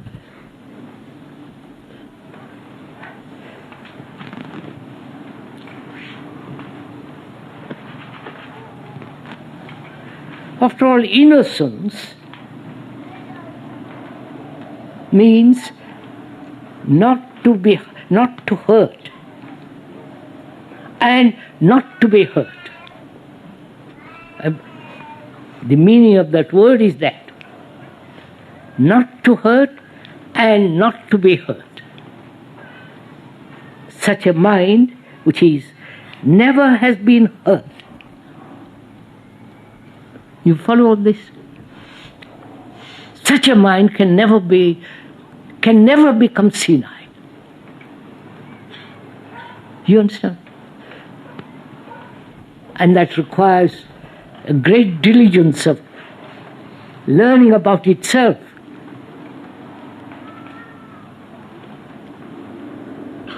So as we were saying, to come back from senility,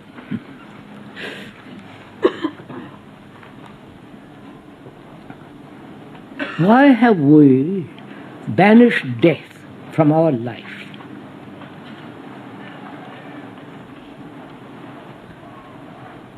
Which means, why have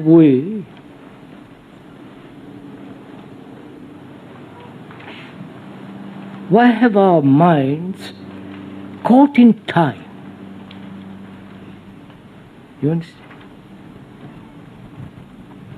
Please, this is not intellectual fireworks. This is inquiring into our complex life. Time is by day, yesterday, today, and tomorrow. 24 hours. But also there is time which is inward. Right? Psychological time. Right? We are following this?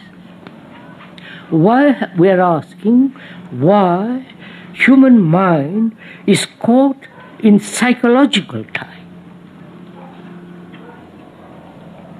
Are you following all this? Please, we are talking over together. I'm not talking to myself. We are asking, why has the mind been crippled by yesterday's memories, regrets,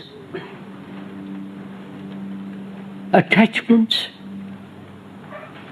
And strange, attachments are always in the past. I won't go into it now. By yesterday, 1,000 yesterdays, today modified itself and the future. which is time movement.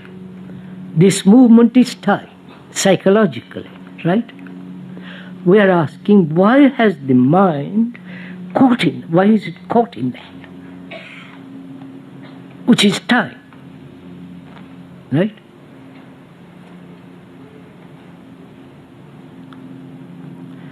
That is hope. You understand? Hope plays an important part in our life.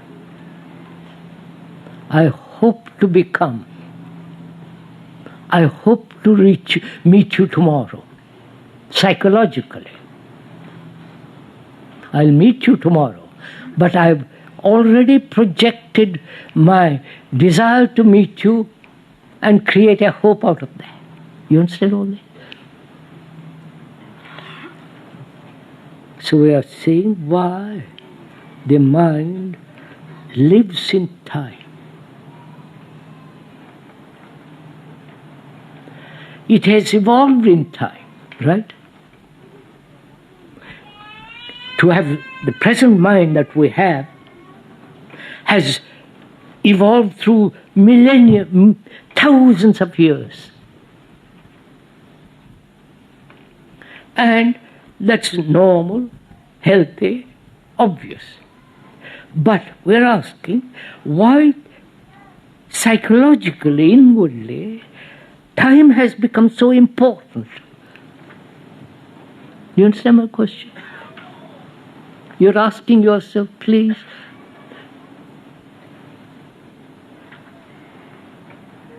Is it because we're always avoiding what is in order to become something else?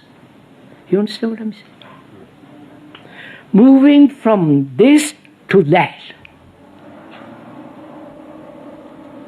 Psychologically, I am this, but I should not be this but that. Psychologically, I am unhappy, but I must be happy. Right?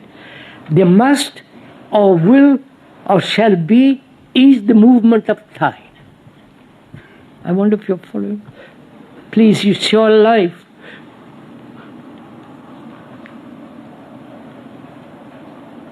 So, the mind is caught in time because it's always moving away from this, from what is, right? It will change in time. I will be good, give me time, which is like developing a muscle, right? Your muscle may be not sufficiently strong, but if you keep on doing something, strengthen it, it'll become strong. With the same mentality, we say, I am this, I will be that. So give me time. Right?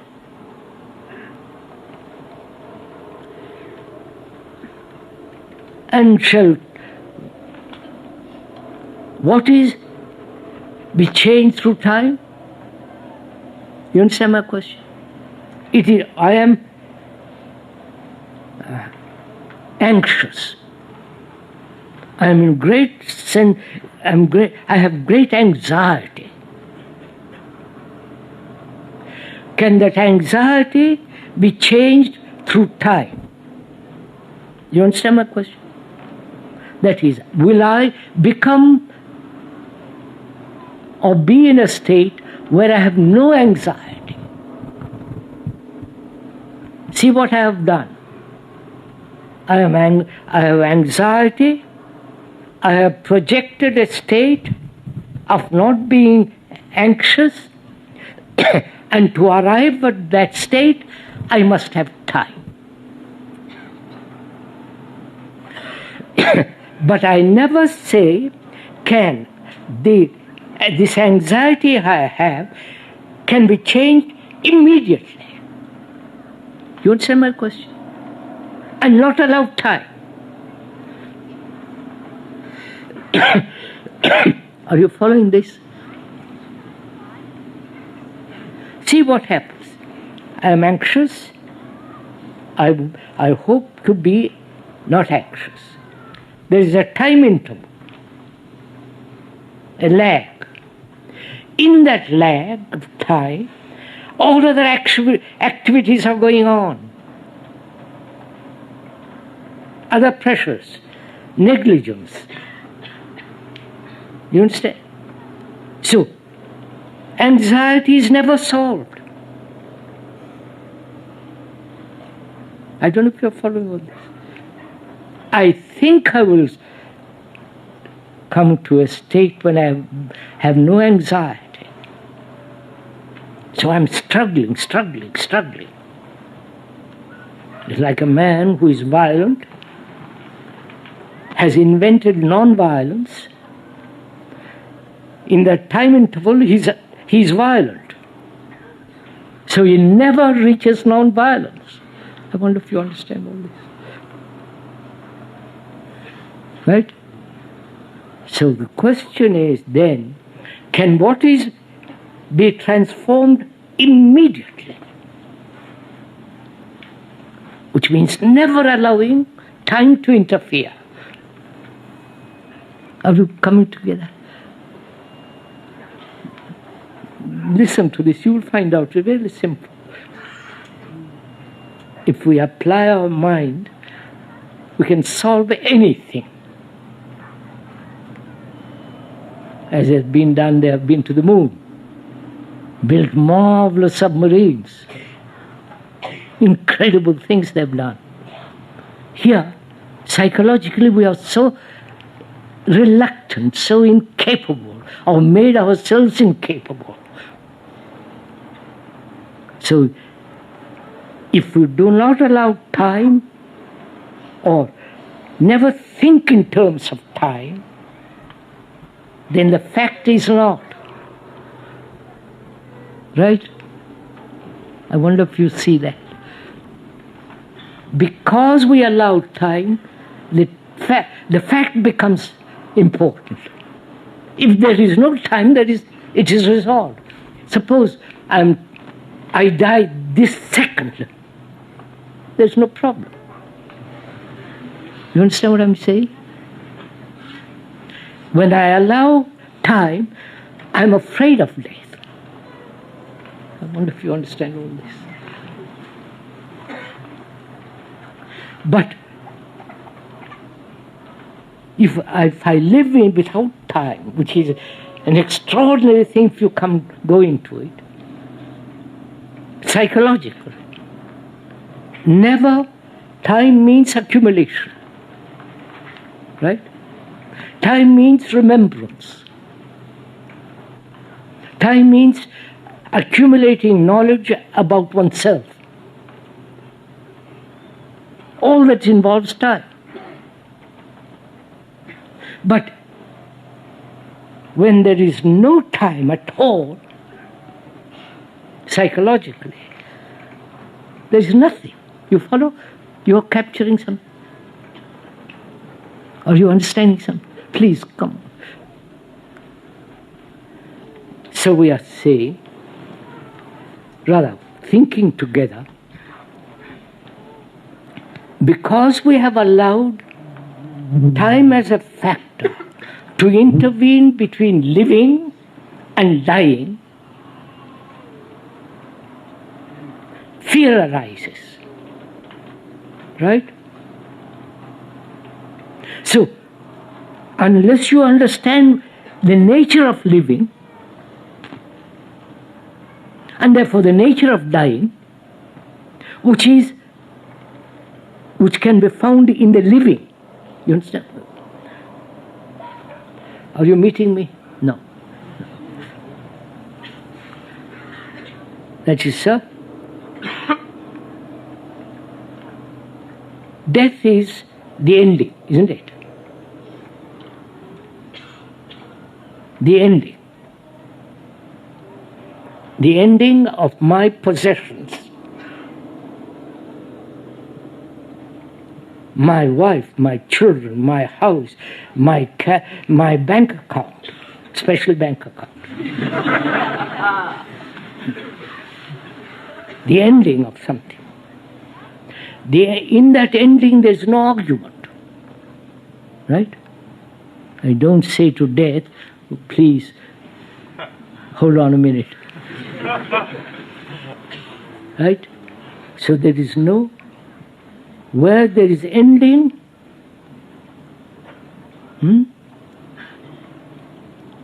a beginning. You follow? I wonder if I'll go into it.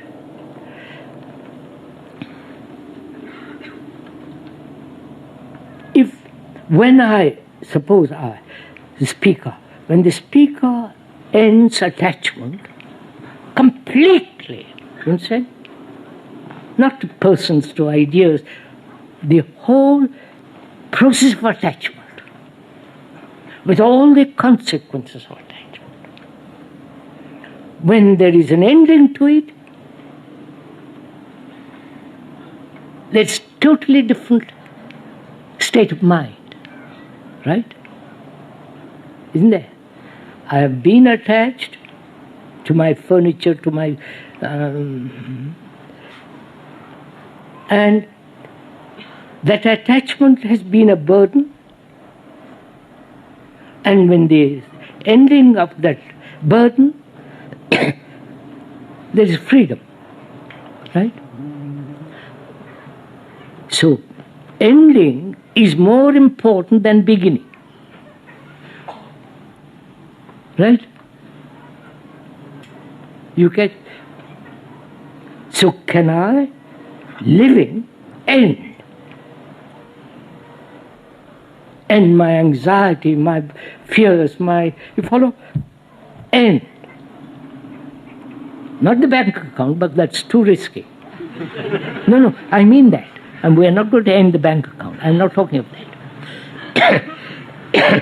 Ending psychologically. You understand? Ending my uncertainty. When I am confused, to end it. Not say I must find out why I'm confused. What's the cause of confusion? And I must be free from confusion. All that's time. That is negligence. I wonder if you follow this. Whereas diligence is to be aware of the whole movement of time and to end anxiety immediately. Therefore, there is no accumulation psychologically as knowledge. Right? Now, death is ending. Right? Ending of everything. I know what you will say afterwards. What about reincarnation? I know all that. We'll come to it if we have time. I'm not avoiding it. If I say I don't know, I'll say I don't know. I don't play hypocrisy with all this. Death is an ending. And I'm living. Right? We are living. Active. Business, all the rest of it. Can psychologically end everything. You understand what I'm saying?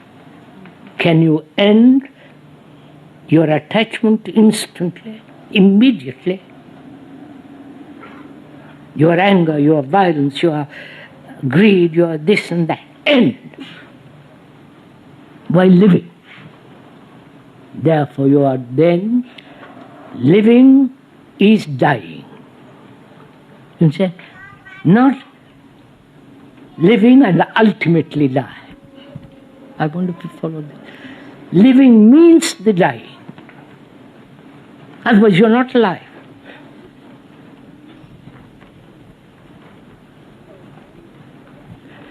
And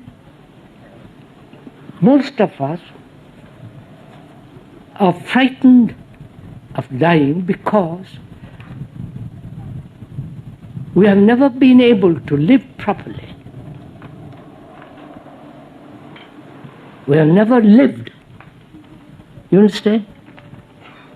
But we have lived in conflict, in struggle, in pain, in anxiety, in, all the rest of it. So we call that living. Living is not all that. Right? So if that can be, all that can be ended, then there is living. So you are then living and dying. You follow? They go together. Like a flower with perfume. The perfume is not away from the flower. It's there. And this is actual ending of senility, if you want to go into it very deeply. So your mind never gets old. A machine, like internal combustion machine, like a car, is always wearing itself out because of friction. Right? But when there is no friction whatsoever, the mind keeps, you follow? But it's not your mind. It's the human mind. I wonder if you understand this. Because your mind is the result of million years. Your mind is the mind of the Indian, of the Chinese, Russian, the other human beings. Because they go through similar pain, anxiety, sorrow, pleasures, occasional joys and occasional love.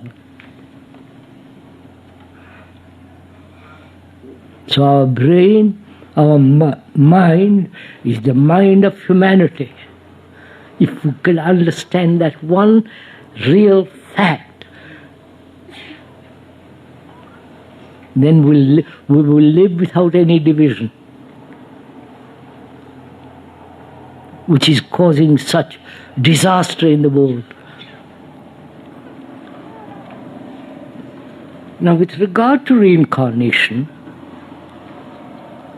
what is it that reincarnates? You understand? That is, I am living, I shall die, and I hope next life I will have an opportunity to live in a bigger house. No, please, no. Or a better life. More money or this or that or that.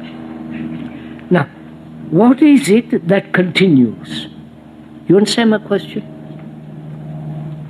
Please, this you have to think it out together carefully. I have lived 50 years, 30 years, 100 years. I've accumulated a great deal of information, knowledge. I have struggled. I've tried to be virtuous. I tried to be all that. And there is this accumulated entity, right? The me that has accumulated, struggled, achieved, experienced, been through sorrow, depression, poverty, every kind of penury. And I die. And I say to myself, why shouldn't I go on? So that I will improve myself next life. You understand? I shall, by good deeds, by etc., etc., I'll be better. Right? So what is this center which has accumulated, remembered, suffered? What is that center? You understand? If that center has a continuity, then there is reincarnation. Right? It will reincarnate next life. The soul, the Christian, the Hindus have different word for it, and so on. But the essence of that is the center, right? Right? You can call it by whatever name you like, but it's that. Now, what is that center? Is it permanent? Right? If it is permanent, it can go on. Right?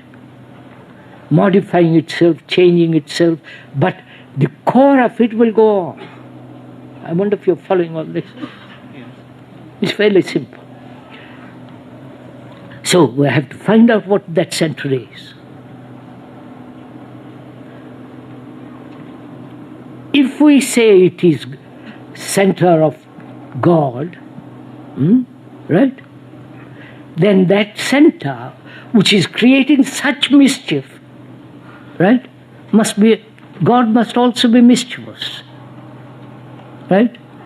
I wonder if you meet all this. Or that center is put together by thought.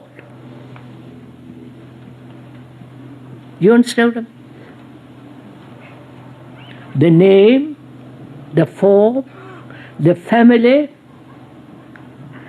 my previous families, my father, mother, and so on, genetically, heredity, the accumulation of all the pain and sorrow of generations is that center, right? Put together by thought.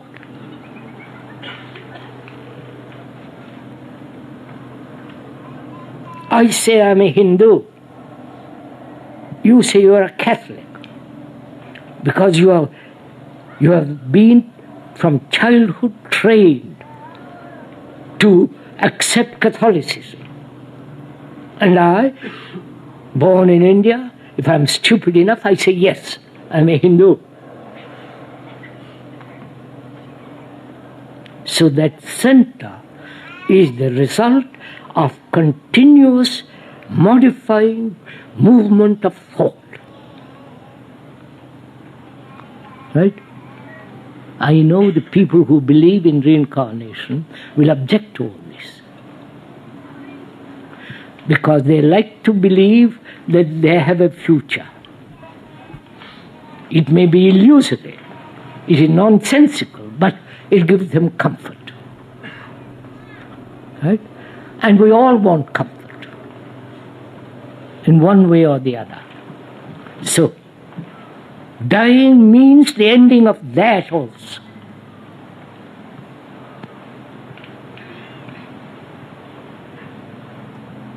And when there is an ending of it, mind is totally different.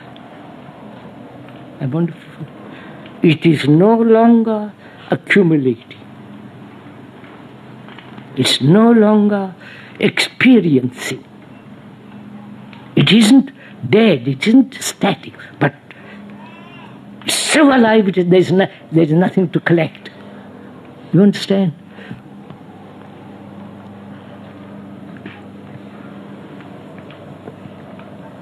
Then there is the problem now, not a problem. What is meditation? Please take proper positions.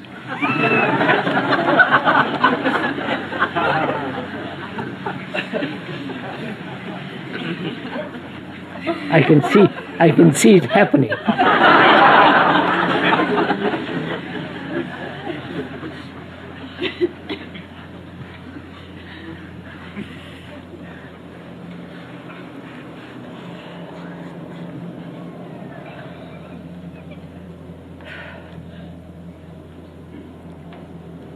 You know, man, human beings have always sought,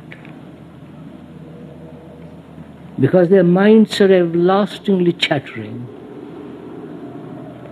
everlastingly moving from one thing to another, driven by desire, driven by reward and avoidance, pain, is always trying to find some kind of quietness, right? Some kind of peace in which at least for 10 minutes it can be quiet, right? So man has sought this. Go to the church, sit there quietly.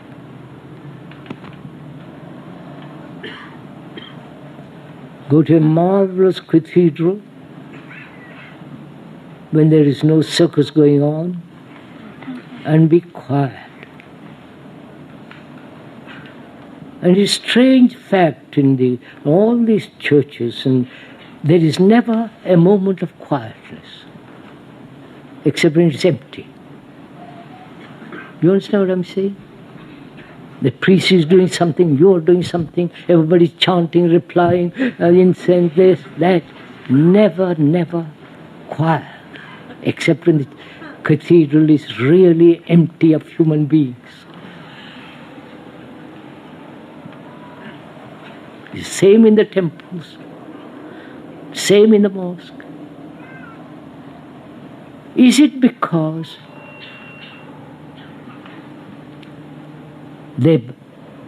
those people in authority of the church, temple and so on, never want you to be quiet so that you begin to question? You understand? Because if you are quiet, you might inquire. If you are quiet, you might begin to doubt. But if you are occupied all the time, you never have time to look around, to question, to doubt, to ask. That may be one of the great tricks of human mind. So we're asking, what is meditation?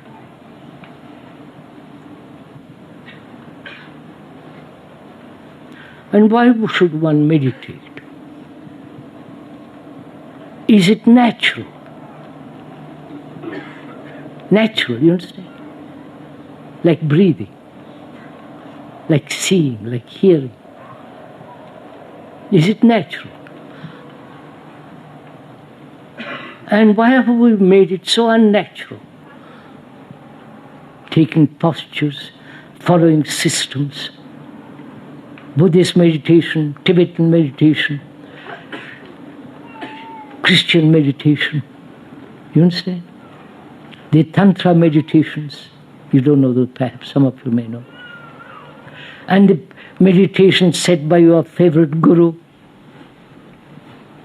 right? We are asking, aren't all those really abnormal? Right? Are you following? Why should I take a certain position to meditate? Why should I practice to arrive where? You understand my question? To follow a system. 20 minutes in the morning, 20 minutes in the afternoon, 20 minutes in the evening, to have a quiet mind. Having achieved a little quiet mind, I can go off and do other mischief all day long. These are actual facts, I'm telling you. Now, is there a way of meditating which is none of these things? You understand my question?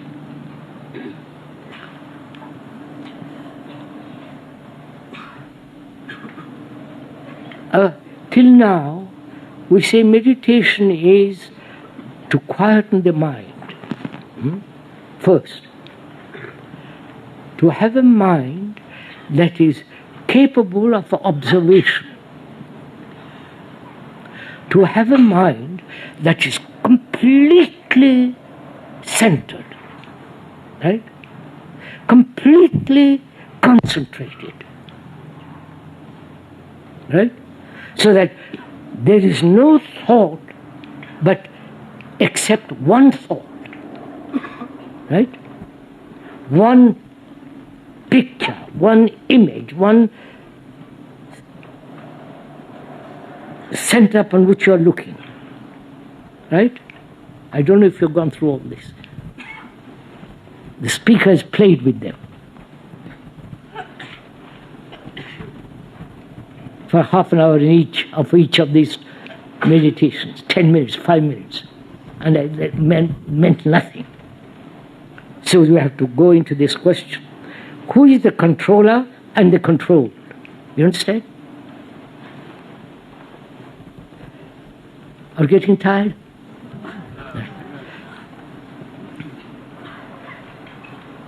Our whole life, if you observe, is this: controlling and not controlling. Right? I must control my emotions. I must control my thinking. I can only control my thinking by constant practice. And to practice, I must have a system.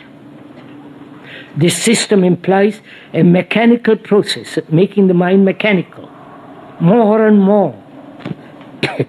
And it's already mechanical now, but we want to make it much more. So that it gradually becomes more and more dull. We go through all this, right? Why? If you are meditating according to TM, right? Or according to somebody else, why? Because you want to have an experience either through drugs, and you know drugs do you harm, therefore you put that aside, but by practicing something you will experience something else, right? I don't know if you have ever gone to the question of experience, but why human beings are demanding experience.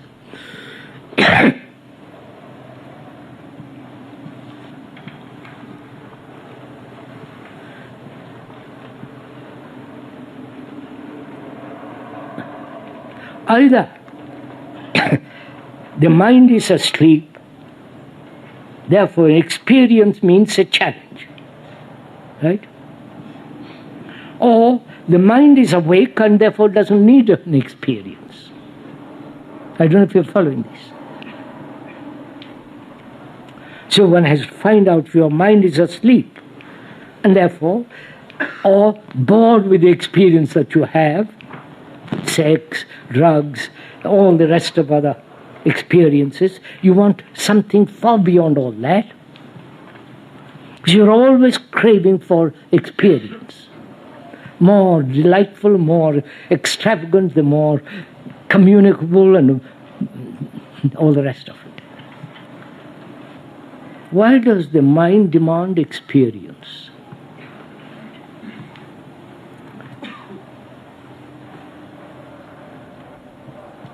Ask yourself, please. There's only one thing. A mind that is very clear, is free from all entanglements of attachment and so on. Such a mind is a light to itself, right? Therefore it doesn't want any experience. There is nothing to experience. You cannot experience enlightenment. That sounds, the idea of experience, that is such a stupid thing to say, I've achieved enlightenment. I mean, it's really dishonest.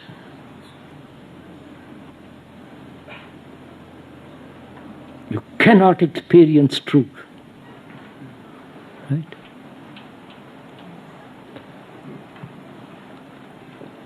Because there must be an experiencer to experience. Right? If there is no experiencer, there is no experience at all. I wonder if you see that. But we are attached to our experiencer. Therefore, we're always asking more and more and more. So meditation generally, as is accepted now, is the practice of a system, breathing properly, sitting in the right position, lotus position or whatever position you take, wanting or craving for greater experience or the ultimate experience. Right? This is what we are doing. And therefore, all that is a constant struggle. Right? Never-ending struggle. This never-ending struggle is hoping to end all struggles. Do you understand? Look what I have done. I am struggling to end struggling, which is sometime in the future. Right? See what I have done, what tricks I have played on myself. I've caught in time, right? I don't say, why should I struggle at all? If I can end the struggle, that is enlightenment. You understand? To have no shadow of conflict.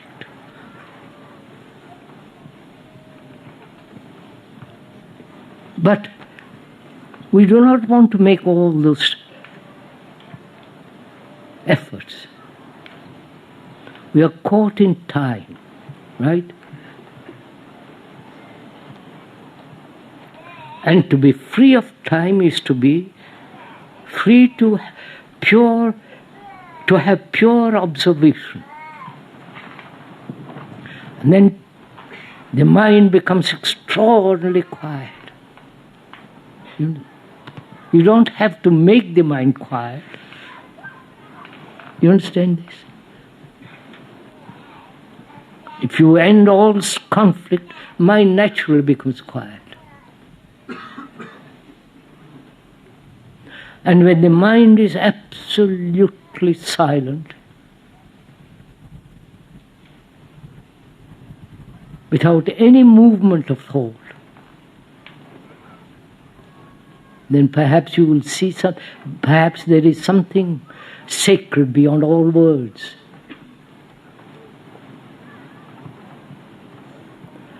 And this man has sought everlastingly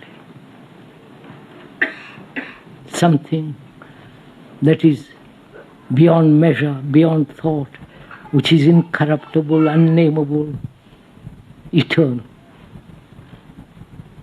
That can only take place when the mind is absolutely free and completely silent. So one must begin very near. You understand? Very near. And when you begin very near, there is no far. You understand?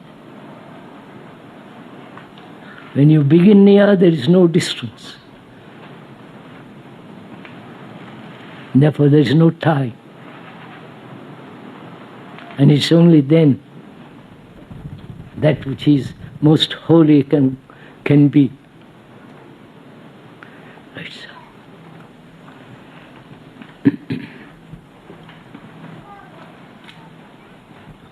Hope you all have pleasant day.